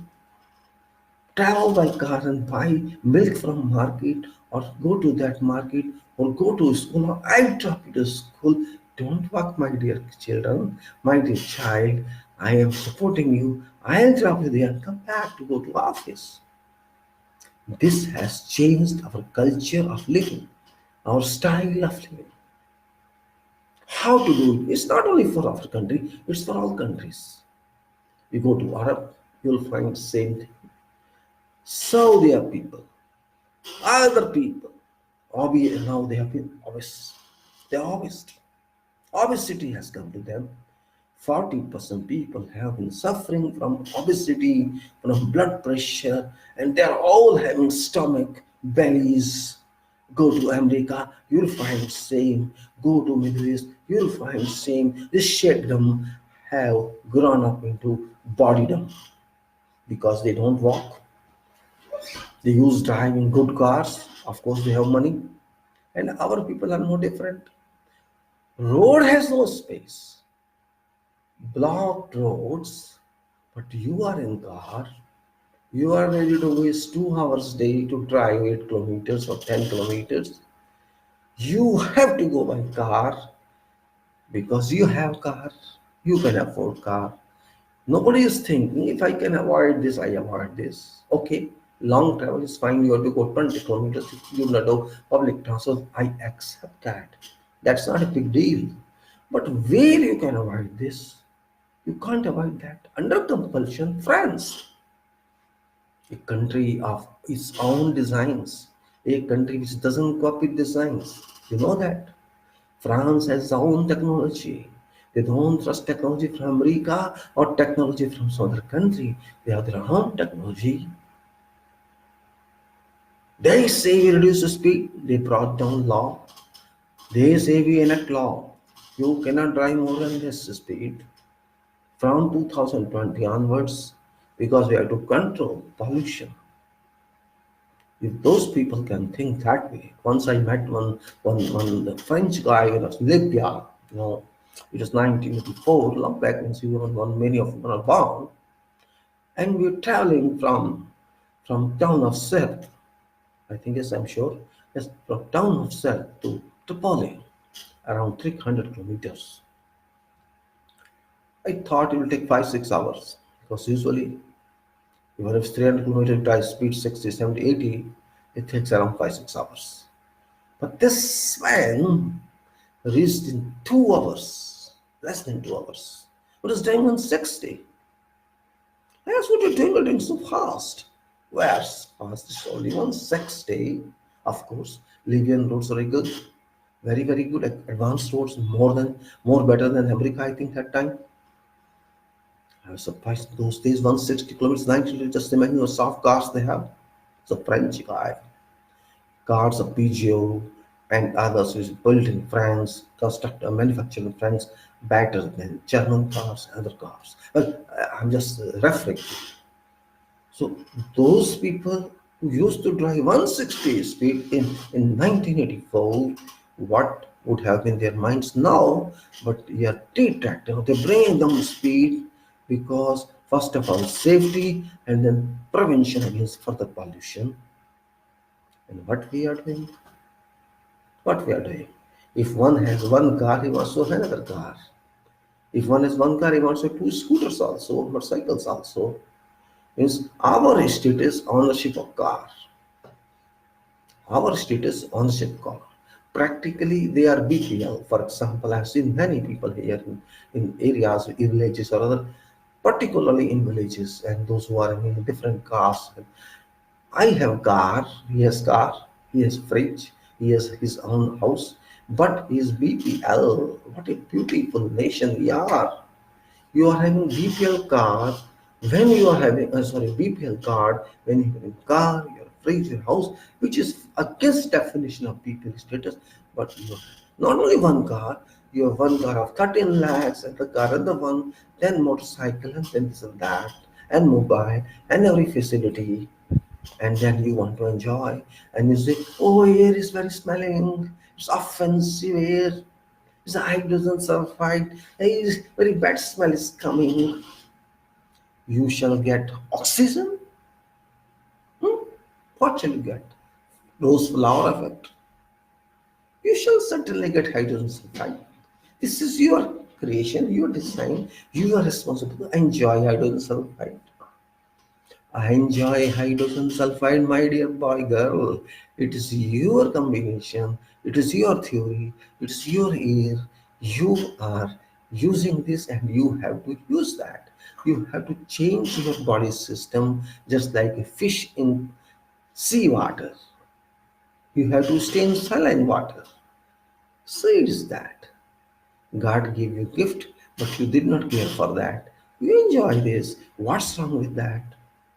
This you have to accept. Law of nature versus law to create destruction of nature. Law of nature is gift of God, and your acts are destruction of gifts of God. Accept it. Today only air is polluted, water may be polluted soon, and then this earth shall be polluted soon, and your body shall be polluted soon. It's not distant from here. It's not distant from here. I am just teasing you because you should feel certain degree of shy and at least start reducing these resources to some degree, say to up to 70% or 50% or 60%. At least something would come down. You change your living habits. You reach habits of agriculture level where people used to walk and talk. When you meet and walk, you talk to others. At least if you don't talk, you say good morning or namaskar or ram ram or krishna krishna, whatever in your area they say. At least you'll say faces of others if you don't talk. In my generation, people used to collect in corners and used to talk about politics, about society, about people, about education, and they had good degree of interaction. And society used to be a connected one to some degree, at least if not all, to some age group people for the year who used to connect to constitute together, and they used to form a harmonious society, a harmony irrespective of religions and irrespective of class. They were at least to some few minutes or few hours together in a week. Used to go to library, used to read papers together, used to collect at various shops or corners and talk of each other and say, how is life, how is this and how that. The transmission of information more better than these TV channels. Fake news, those were verified news because people faced together each other. That lifestyle has to come back. When you walk on the road now, you'll not find people walking, only cows are walking, or goats are walking, or buffaloes are walking. Humans are not available. If by chance dogs are there, and dogs don't find people walking, and somebody walks, dogs think the thief is coming. Because people are not used to walking. They start barking at you because you are expected thief, you are possible thief because you are walking. Means now you have a status of thief if you walk in accordance with dog's knowledge. If people walk often the year, he gives is watching people are walking from morning till evening at night, he will stop. Oh, this is usual phenomenon. People are walking here. People really believe me. Dogs are surprised. When they see me, they are surprised. This believe man is he's walking means he is alien. This person is alien because no one walks. He sees only cars and scooters or other animals. So that person, this dog, Mr. Dog, considers me some other animal, unknown animal. This is reality. This is the reality of our life. We have to understand this, how to alter it. This is called change. After it's not change, it's a recycling means there was a location in life. It happened before, just like it happens with dressing sense. It happened before. Again, it has come back after a loss of natural values, loss of air quality. Then, how to do that? Are we going to sit only in political world? Shall we not come out of that stupid, cheating world? Should we stay there only? This we have to ask ourselves. I am not confining to law only. I am confined to social problems. Who is going to change all this scenario? Answer is you and myself. You and myself. Until you do not change it, you have to face problems. My leaders are not going to solve my problems. If my leaders are able to solve my problems, there is no meaning we should talk on this. But we have experienced that these leaders cannot do anything except lip service. And lip service is very, very good. You just speak, thanks, and go. Speak, thank, and go. Do not come back to see. Did you do something? No, don't review anything. I spoke and my job is over. I told you that. Look, voter, I told you that. You change here. You do it was my fault. Yes, flood is there. It's not my fault. It's natural calamity. What can I do? Political answer. What can you do? You cannot do anything. Okay. You go out of seat. You did nothing. What can you do? This can you do at most? You have the power. You have that power of 5 years. Okay. Leave this seat and go. What can I do? You did nothing. Only this equation go forever. Where is end? Is that an answer? You remove leader or you bring another leader? That is not an answer. Better condemn all leaders. You yourself become leader. You yourself understand what we are in. what sphere we are in. You understand yourself. Why do we go to courts? My question to you is, what does court mean here? We say court did not do that, government did not do that. What are our relations with government and what are our relations with court?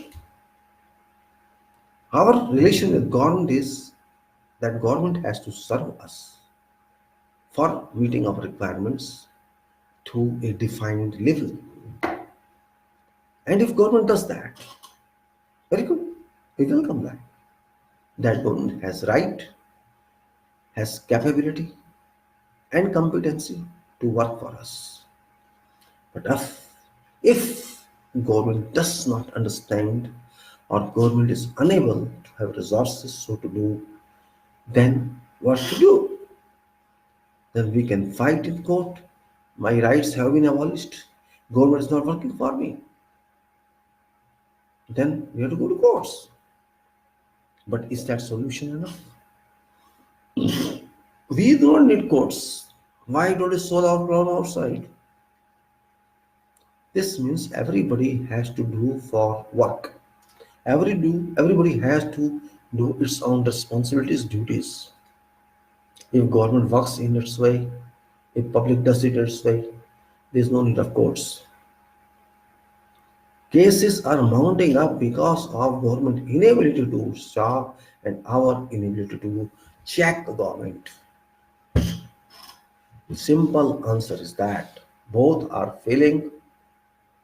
Both are failing. What happens is that everybody has developed a culture in minds that where I am sitting, I am in God, or I am in court, or I am in parliament. This is my basic right, my basic position. I am born for this. This concept is very destructive, dangerous, and unacceptable. Because these positions are not basic positions. These positions are not permanent positions. These positions depend upon existence of time, depends upon circumstances. But we have taken the fixed culture that I belong to court, court belongs to me, I belong to government, government belongs to me.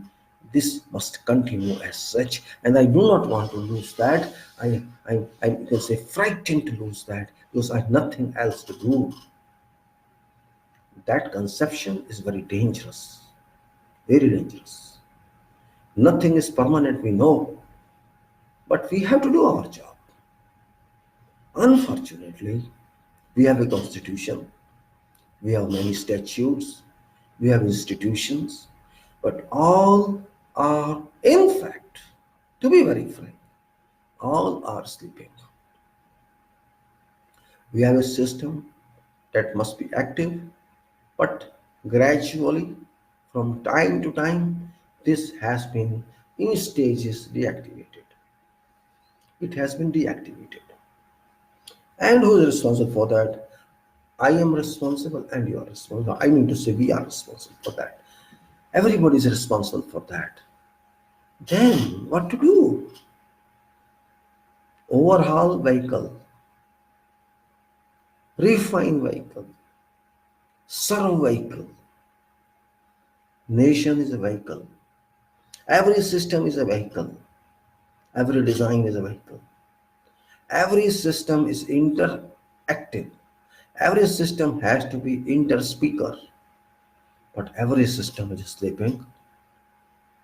Every system is sleeping. It is not working. If system doesn't work 60%, 70%, 80%, you can say system is sleeping. You can rely on a system that works only 20%. If your system is 20% efficiency, then this system is nothing, it's sleeping. So, sleeping has to be sacrificed. It has to be put in cold box. We have to awaken ourselves. We have to train ourselves to punish ourselves. Self-punishment is very important. I don't want punishment from court. I don't want punishment from authorities. I want to punish myself for my mistakes. That's called self-learning. Honest yourself and find that you have changed. Find that you have more efforts, you have more power. You can do something better than you did past. So you do that. It's a very, very big treatment, I'm telling you. Study yourself, where you were, where you are, where is corrective action required, why did I fail? If I find answer, solution is there. My country is not different. It's just a part of earth. My people are not different. They are just part of communities here and outside. Everywhere. Same people, same thinking. You go to whatever country, they say, I have no money, we have no money, we are struggling, we have these types of problems. Everywhere you have. Everywhere is greed. Everywhere is, you can say, to loot others. Every is humanity. Everybody wants to lead. Everybody wants to make money. Everybody is interested to be rich. Everybody is interested to sell its products. Everybody is interested to live comfortable life. So, can everybody do that? And we are also a part of everybody. Who will do all this? Can 7 billion people enjoy? Yes, they can enjoy, provided requirements are limited. The real question is, we don't want to enjoy life. We want to enjoy material. That's the difference. You enjoy life or you enjoy material, that is your option. Ownership of material is very important, but it's not permanent. You have one house or you have 50 houses, you have one car or you have 10 cars. You cannot use them one time. You can use them in phases. You cannot use them simultaneously. If I can drive car, I can drive one car. If I can sleep in one time. I cannot sleep in 50 beds at a time. I cannot live in 10 houses at a time. So we have to think this way. We are using natural resources to deliver something which is just doing nothing, which is not being used. So what's the use of that? Thankful to God, at least God had a law. It has a law that you cannot take with you your property to your little permanent home. It's a very good design. God protected its own wealth. Otherwise, if you had a law, you bring all your belongings with you, no problem. We allow you. What would happen? Oh, see, this man is left, his house is moving, you see, it's going in the sky. His car is moving. His money is moving with him. It's everything going. Imagine that. God is very brilliant. God knew that people are making are very deficient in mind. They are deficient in mind. They are deficient in thinking. God knows that because we are a part of soul. Major soul is God. Major part is God. We are just a component of that. Just like we say, a bubble emotion. What do you say? Am I barking? Yes, I'm barking. I'm used to bark, and sometimes barking is better. Why I'm barking? Because something is coming in my mind. Where is coming from? I also don't know where it's coming from, but it is coming. If it not doesn't come, I cannot speak. This is this instrument. This appliance is working. This appliance is delivering some nonsense or some sense. Both it is delivering. You may call it sense, you may call it nonsense. It doesn't make any effect on my body, my mind, because it's coming into my transmission tower. It's going to you. You receive it or don't receive it's up to you. But God is working here. I am nothing. I cannot stir my tongue like this until God is sitting. God is sitting there. God is speaking in my voice. Nothing else.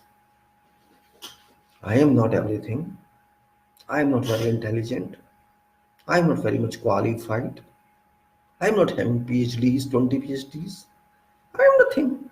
But just I'm talking to you because it's not even, I can't even, I'm thinking, I say you think, it does, you are thinking, this means you are trying to think.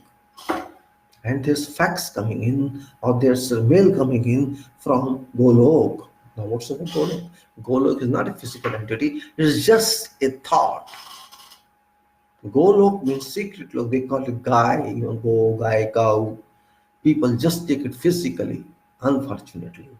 They say cow. They consider animal cow as God, which is not relevant. It is secrecy. Guy means secrecy. Some secret division is there, some secret knowledge is there, which is called Golok. It's called Golok. I am not naming it, it is already there. It's a white lok, Shavet lok. White means neutrality, no excitement. I'm not excited. I don't have red color. I don't have other color, green color. I am just white, means I am just neutral. And I'm neutral means I have much capacity to think. I'm neither for this color nor for that color. I'm not for this religion, not for that religion.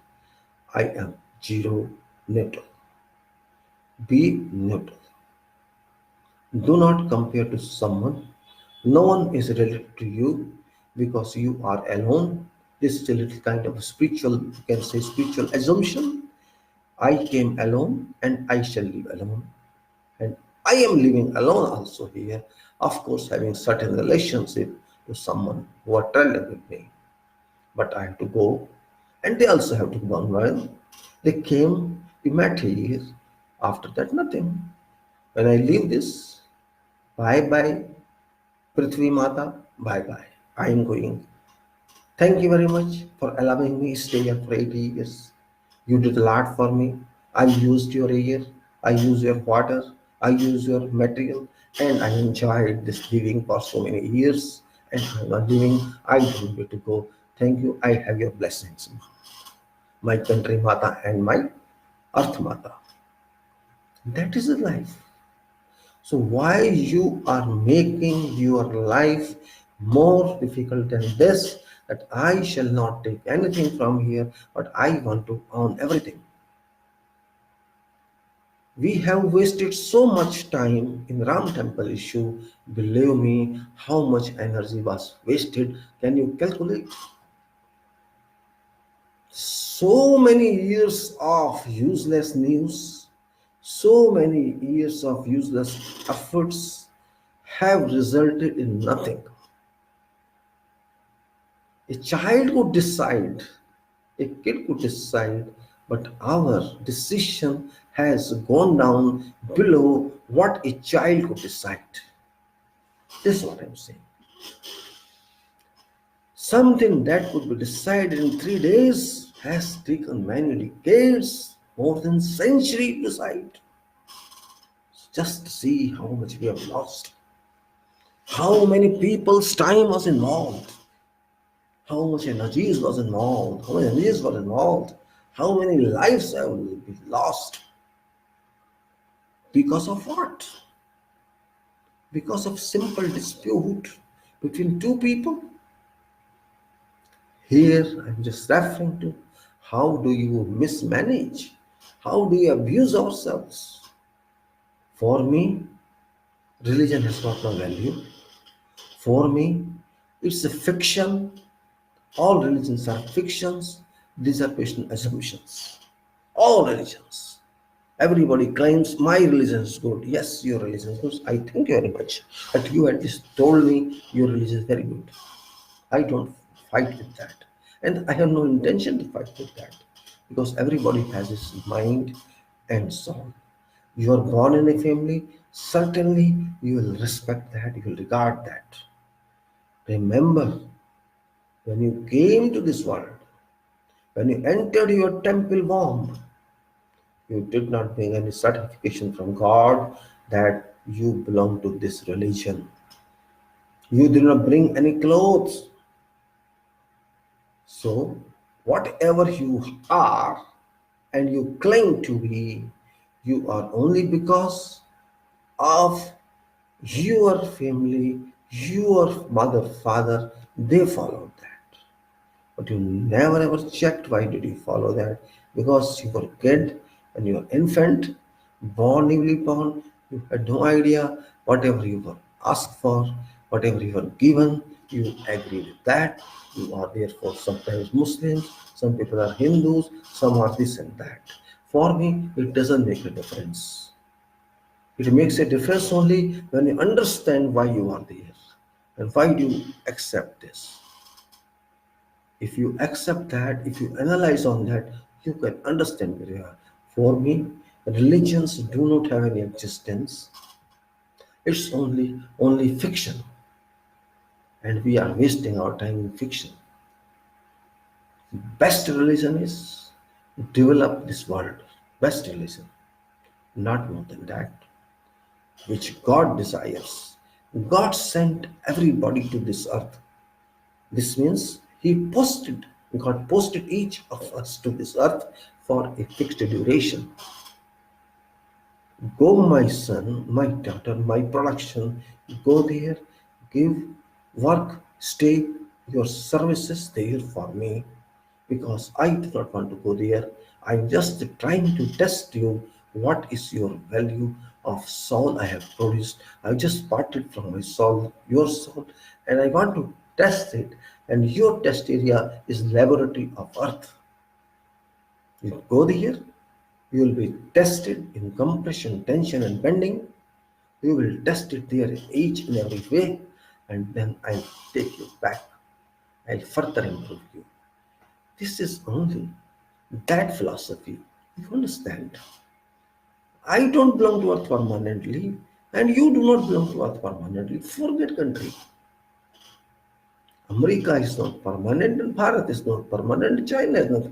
Everybody is just a floating element like depth is floating sea or water or river. Sometimes at this location, sometimes at that location, sometimes in turbulent water, sometimes in stable water, sometimes in stagnant water, sometimes at barrage and sometimes weir, and sometimes it's basalt level and sometimes this thing. Why are you so much concerned with that? Why are you wasting time in imagination? Why don't you try to value this earth? This earth is your God. This earth is your resources. You are taking water from this, food from this, fruits from this. Do not consider you are doing that. God has given every resource, even your water particle has given you, which you cannot make yourself. Fruits are automatically generated. Food is generated. Wheat and rice are generated. You have every resource given by God, nothing created by you. No scientist can produce a drop of water automatically by his own act. He needs hydrogen and oxygen for that. Why don't you think this way? You want to go to moon, you want to go to sun, you want to go everywhere for what you don't know. You could not understand this earth, and you want to understand sun. You want to understand Jupiter, and you want to understand next other solar system. You want to understand the whole universe, and you cannot handle this earth. You could not handle this air, and you want to handle all the space vacuum, which you do not understand. Think about how designed it was, how this mathematics was generated, how sciences was generated, what is the negative and what is positive meaning. Without understanding all this, you want to understand everything. Believe me, Earth is very small, very, very small. If you just know it, 12,500 average you can take. Let us consider elliptical, you may say, but it's nothing if you compare to whole universe. Even if you compare to solar system in which we are living, it's very small. And then we are having 1/3 of continental area on which all countries are staying. On out of that, we have only small area that's called Bharat.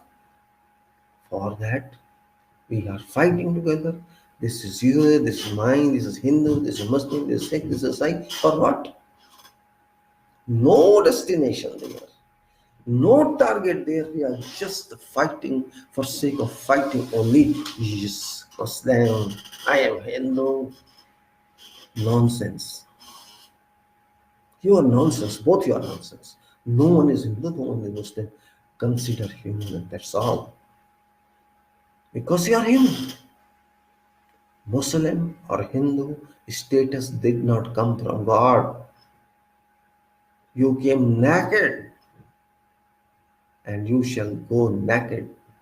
Of course, your relative shall give you clothes for your body, not your soul. You are energy. This body is a house for that soul energy. Try to understand that. This Hindu and Muslim conflict shall give you nothing. This mosque and temple issue shall give you nothing. Ram doesn't need a temple to live in. And similarly, Allah doesn't need a mosque to live in. This is all hypothetical, skeptical. It's called religion. It is called theology. It is called something very imaginary and personal, and that is why they call faith and not fact. Faith versus fact. Fact is that you are human, and faith is that you are Hindu or Muslim or Sikh or Sai or whatever you are. So which one is more important? Which one is more scientific? Which one is more logical? Faith is logical or fact is logical. You can decide yourself. You are faith oriented, okay. You are fact oriented, you are a scientist. If you are fact oriented, you are an engineer. If you are fact oriented, you are human. Your mind. Be fact oriented. Fact is your religion. Truth is your religion. कर्म किए जा फल की चिंता मत कर फल देगा भगवान यही है गीता का ज्ञान. You know this. What does it mean? You have nothing in your hands. You have energy. You have time. You have work. Do it. That's it. Why do you think of Hindu, Muslim, Sikh, Isai? Did Ram say that? Did Krishna say that? Did Jesus say that? Did Muhammad Sahib say that? Nobody said that. They just explain to you how to live. That's all. They never say you claim this time Allah, or Ram never say you claim I'm your God. You're a servant. He served all you to teach you. He told you what's humanity, what is religion, what is dharma. He told you, and I'll come to your help when you need. Ram never claimed that there is any named religion. Same thing, Krishna never claimed. We ourselves claim only.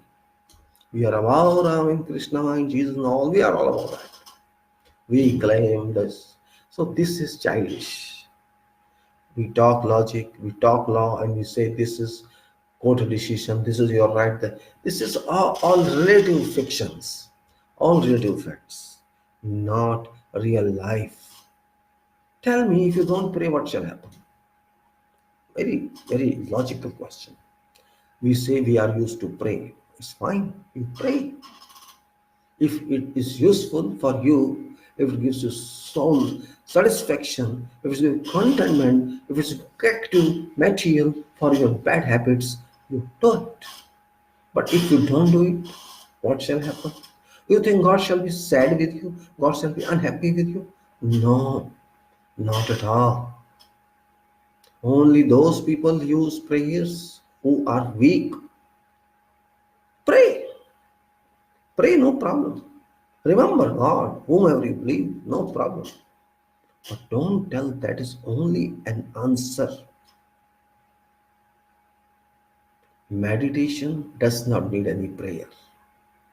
Meditation is no prayer. Meditation means concentration. If concentration is required for every activity, even if you think of God, you have to concentrate. You have to think for work, you have to concentrate. You have to think, to understand, to know is concentrate. To concentrate. Center. Concenter. Center on something and think for that. That is called concentration. And think and think and think means many times thinking is with concentration opens doors of your mind in connection to nature. Your mind is connected to nature and information starts pouring in automatically and you start getting answers automatically. That is concentration. That is a called real yoga, not yoga taught by these sadhus, taught by these gurus. Not that is physical yoga, that is only physical training, not yoga. Yoga means you have to contact your mind with nature resources, richer software. That is yoga. So try to understand this.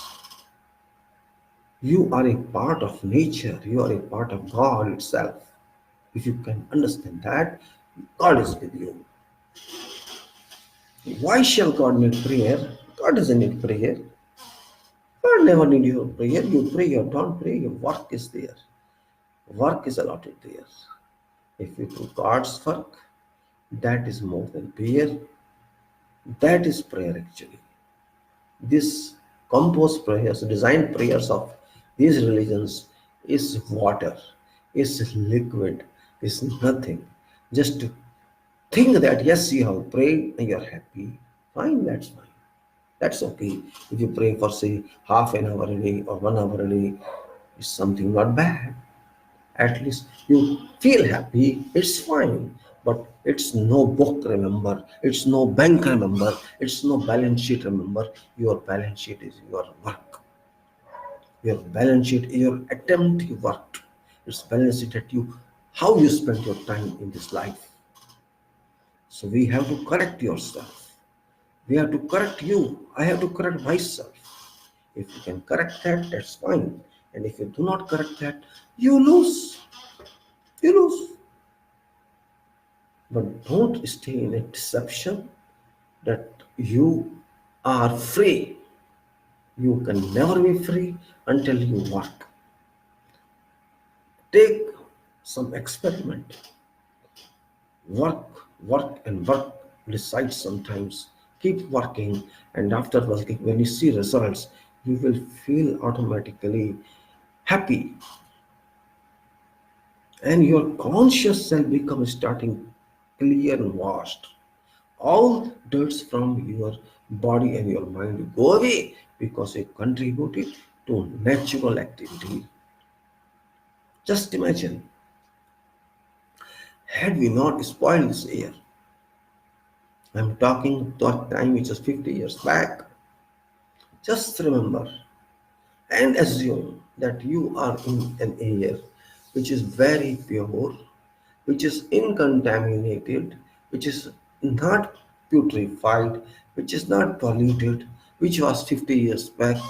How do you feel?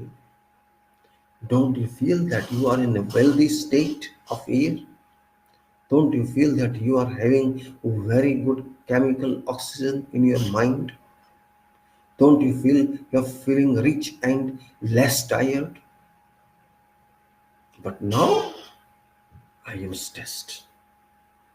All this stress, I am very, very in tension. I'm not happy. I'm depressed. When you see youth of our country, or not only of our country, other countries as well, as happened in France, that 22-year boy committed students committed suicide because I'm not able to live. I don't have money. He just committed. He tried to commit himself immolate. Yes, everything is passing from one nation to other nation because of availability of communication. Information is available in minutes. What happened here and what's going to happen there. They know what happened here. So people are doing this. Even committing suicide has become so simple these days. You are able to kill yourself. You are so dynamic. You are so brave. You kill yourself. You can kill yourself if you do not know what shall happen later on. If you try to kill yourself, you get 80% burn and you have to live. You think of that, how shall you live?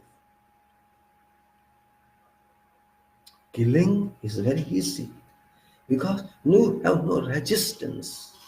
You have no immunity to bad circumstances, to adverse situations.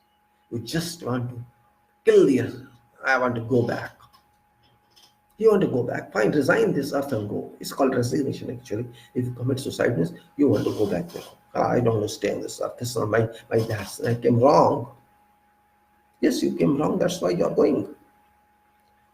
Means you could not accept tormenting situation created by people on this earth. Maybe you're in heaven, you by mistake came here, or you're in very, very different atmosphere there. You can't accept that, you're going back. Go back. Go back. What I do? But why all this is happening? This should not happen, but it's happening. That's what I'm saying. It is not in our country, it is all over the world. Everywhere there's this cry. Everywhere. Every day I talk about this. Libya fighting for sake of fighting, for sake of political solution, but they are not getting that. They are fighting together. No addition, no threat, or you can say enemy countries coming to, they are fighting themselves. One part is mine, one part, but fighting together. Tripoli, there's a recognized president is there, Siraj, and there's a, you can say, self-aware person is there, Haftar, military guy, and the civil guy. Both are fighting together. Means you are killing yourself, brother is killing brother, same country people are killing same country. This is happening. Lebanon, no money, no job, nothing. They are fighting. What we do is certificate, no jobs, nothing. Hell with this. Israel and Philistine, they are fighting. Israel wants to eat Philistine as if it's his property. It doesn't care for humanity. It doesn't for anything. Venezuela, elected person is fighting an unelected person. Means they have wealth, no problem. They have oil. Even then they are fighting. America is from China, they are both rich, both have money, both are developed, but yet fighting. Yes, if money also doesn't stop fighting, question is that. America has a lot of money, China is not poor. Both are fighting together economically, not by weapons. Means there is still unrest. You go to Iraq, it's in turmoil. People are killed themselves, they are killing themselves, the monsters and everything. Go to Hong Kong, same thing is happening. Our country is everything there, everybody is fighting. Go to Yemen, you know what's happening. Now tell me, those people who are in good economy, they are fighting. Those people who are not having good economy, they are fighting. Those who are having only one religion country, they are fighting. Those who are not having one religion country, they are fighting. How to live then? America has good money. Still is hungry for money. China is developing. Still wants more. They are fighting economically. You take my money and I take from your money. You did not buy from me. There is a trust balance and there is this and there is that. And keeping abreast all election scenario. Ultimate aim is vote. If I keep fighting with China, I can get vote. If I allow this Ram Mandir, I can get vote. If I have this, China thinks about Hong Kong, and you can say whole world has become a turmoiling state. Somewhere is some problem, some other problem, and only 7 billion people. 7 billion persons. If you just check keeping abreast complete earth, it's not very big. But we do not want to survive good. We are bound to fight, as if we are born to fight, as if God sent all us here to fight with each other. And I think God is enjoying with this cricket match of fighting. This is India team, Bharat team, this is China team, this is US team, and this is Hong Kong team, and this is Lebanon team, and this is Palestine team. Let all them fight at separate places. And he's enjoying his doll's game. Let us take this way. Or let us take other way. We are all animals in all countries. American animal, China animal, Bharat animal, Lebanon animal, Palestine animal, Yemen animal, Hong Kong animal, Virginia. All are animals fighting in their own kingdoms. What's happening around world? It seems that human has converted to, you can say, mad person, fighting, only fighting. Have we come on this earth to fight? I wrote many times to UNO, ask every country to stop air attacks. But UNO doesn't consider me anything because I am nothing for them, and they actually are dominated by those people only. Israel is killing every day Palestine. If Palestine encounters Israel, UN says it's not good, but Israel is doing everything every day against Palestine.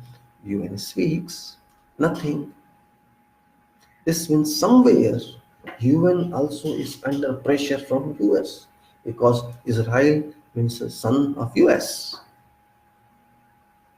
Means there is also politics somewhere. So UNO is also a body for namesake. It is existing because it has to exist according to UN Charter. Otherwise, it's not required. Because UNO has not solved anything so far. It was established in 1935, sorry, 45, 45 to now. You can say how many years have gone?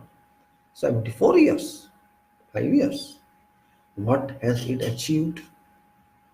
It could not solve any problem so far. Only meetings, meetings, and meetings. Who listens to UNO? Iraq has been destroyed in presence of UNO.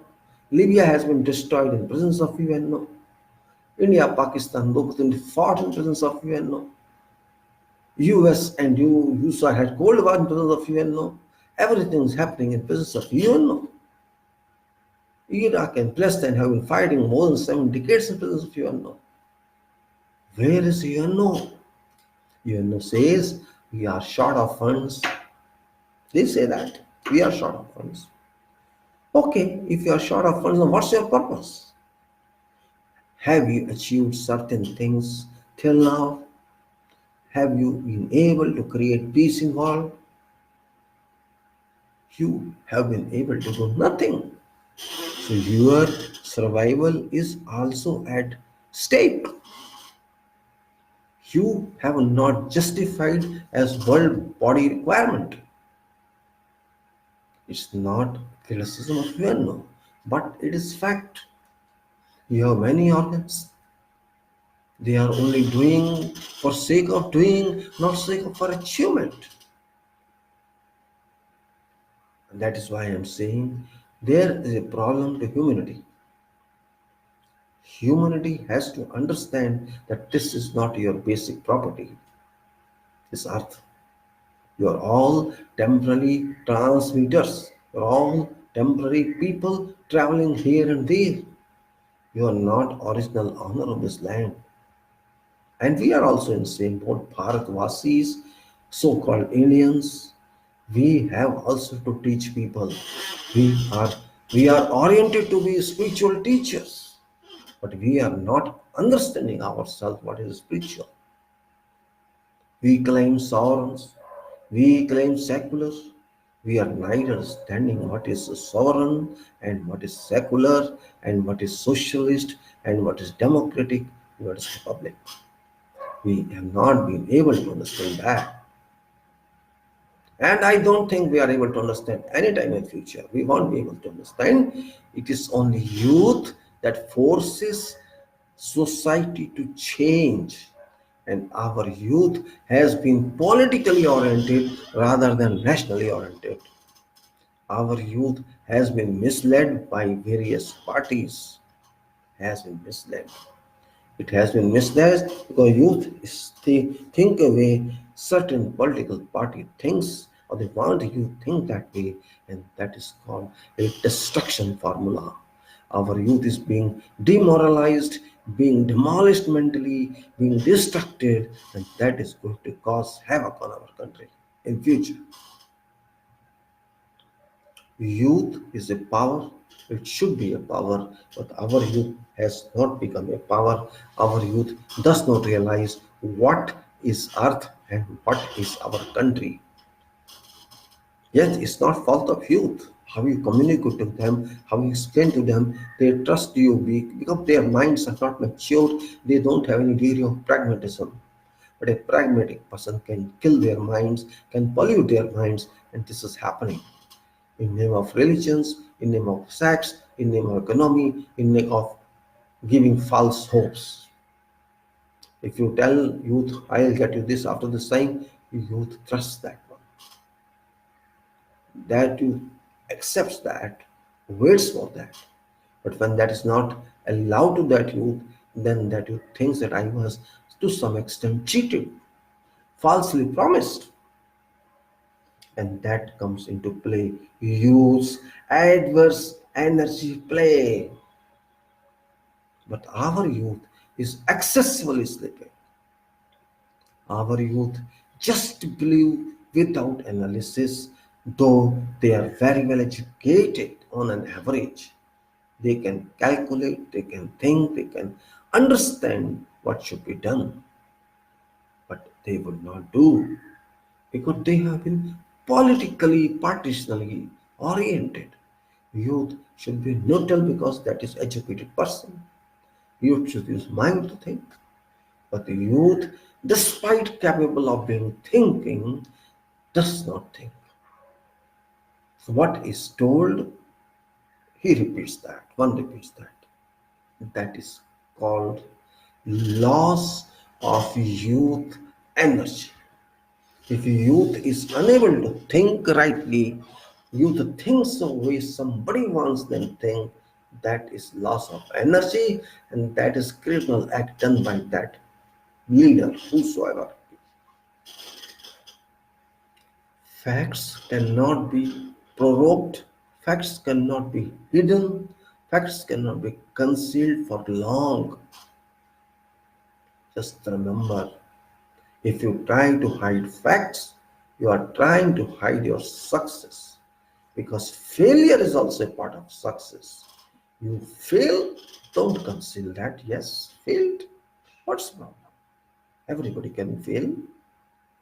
Failure doesn't mean complete failure. Failure doesn't mean end of life. We tried something, we failed. That's all. This means there was some error somewhere. We failed. There is not much difference between failure and pass. Something failed and something passed, there can be difference of 1 mark even. Oh, had I got 1 more mark, I would have passed.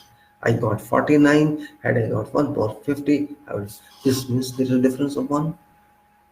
1 in 50, you may say. Out of 100, you got 49. You were supposed to get 50 to get out of that, but you missed 1. You missed 1 in 50, right? This means 2%. So 2% difference can cause a failure, or 1% difference may cause a failure. This doesn't mean complete failure.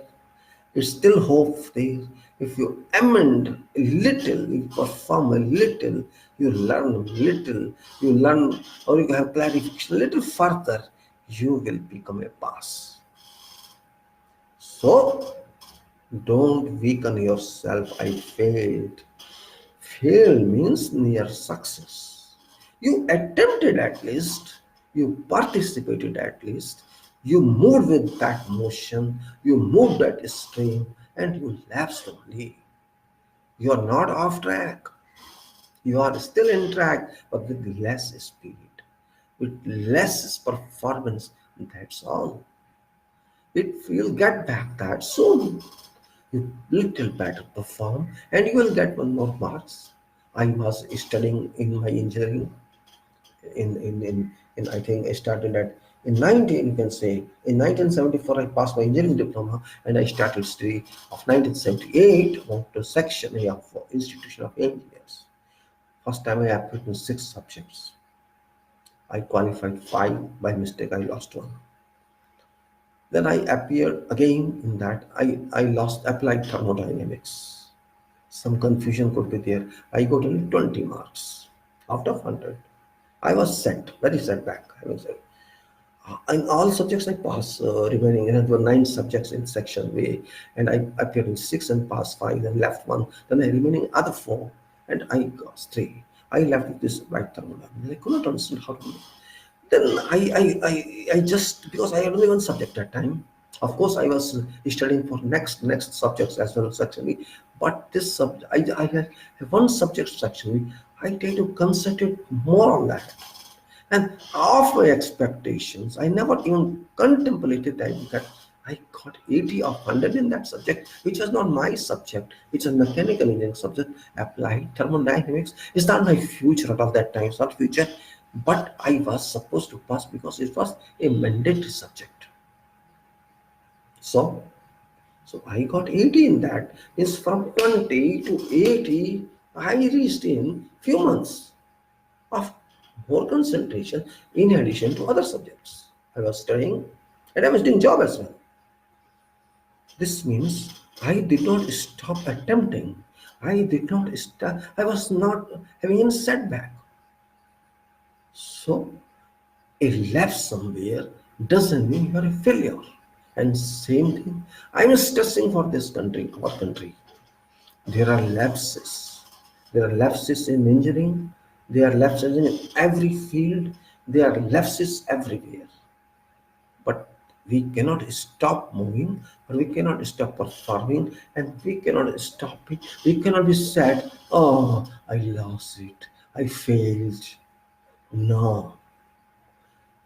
A person who wins first prize and a person who wins second prize, not much different in between time. And a person who doesn't get any prize, also not any difference in them, hardly a difference of 0.5 to 1 to 2% maximum. So award is not an answer. Prize is not an answer for competency. Even if you're gold medalist, it doesn't state that you're competent. That was an effort which was measured at that time. Effort that has to be measured during work, that is more important, because there you were doing work for nothing. When you got a gold medal, you were just studying, you were just grasping education. You were not responsible for anything. Even if you're doing PhD, you were just given guidance by some professor. You were just working for sake of learning, not for sake of disposing your activity. You are not responsible for anything. But when you work in real field, you are accountable. You are responsible. You are obliged, and you have to do justice to your work. You have to dispose that work for which you are being paid money. So that is more important, because you have natural resources, you are using your mind, you are using performance, you are using help from others. And then you are accountable. You are not alone. That award is different. Country is moving. It has not started moving now. It has been moving long back, since long back. And it's going on moving, and when it's going away, sometimes there will be high speed, sometimes there will be low speed, sometimes there will be stations, there will be something. All that we have to keep in mind and keep moving. That is more important, not just having a setback. You cannot do that. It is for everybody of us to open minds and eyes and keep watch on everything, but not keep watch alone, have to work also. We are saying economy is down. Yes, economy is down, but don't forget it was up also many years back, because there was some competent person to check. There was some competent person to act. Unfortunately, we have lost that examiner. We have lost that umpire. We have lost that referee who used to tell us what to do, what not to do. That's only a lapse. So we can correct that action. Correct it. Bring a person who can understand all this. That's it, nothing else. If a person we get who can manage this, he will be again in a streamline.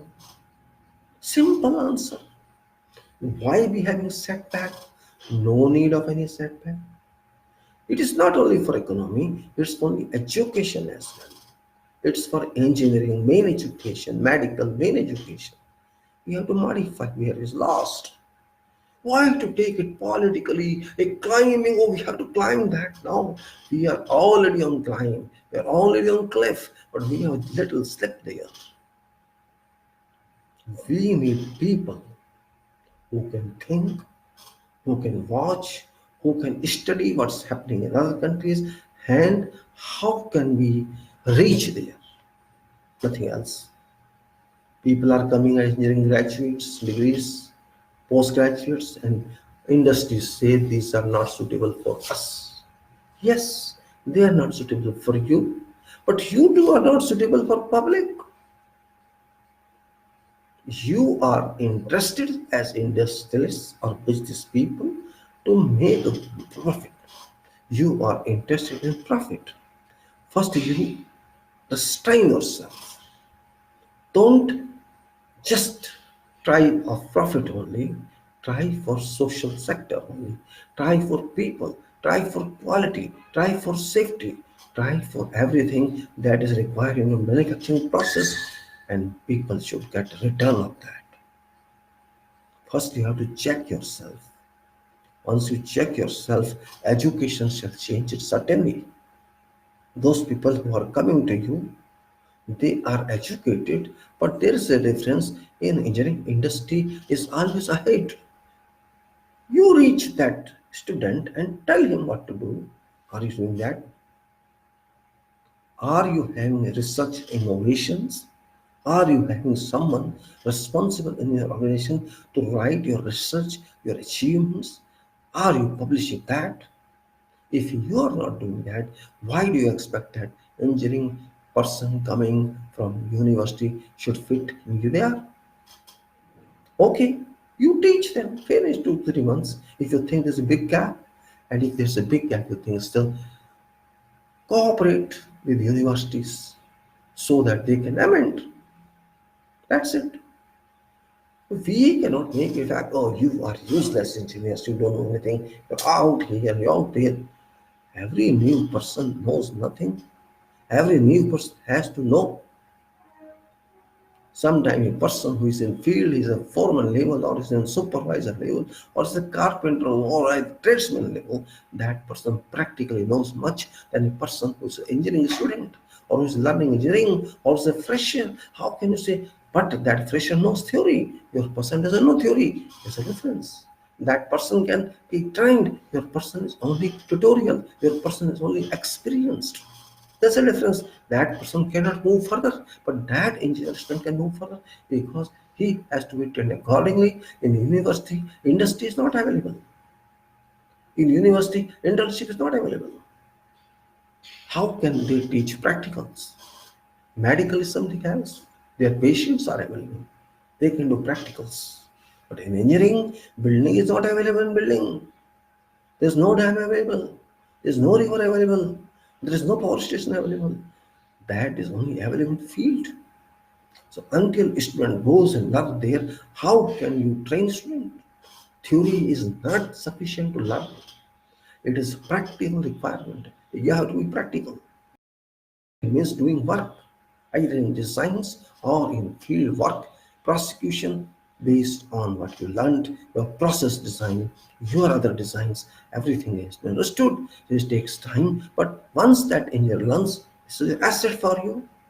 You take it that way, but you do not take that way. You take off your own profit.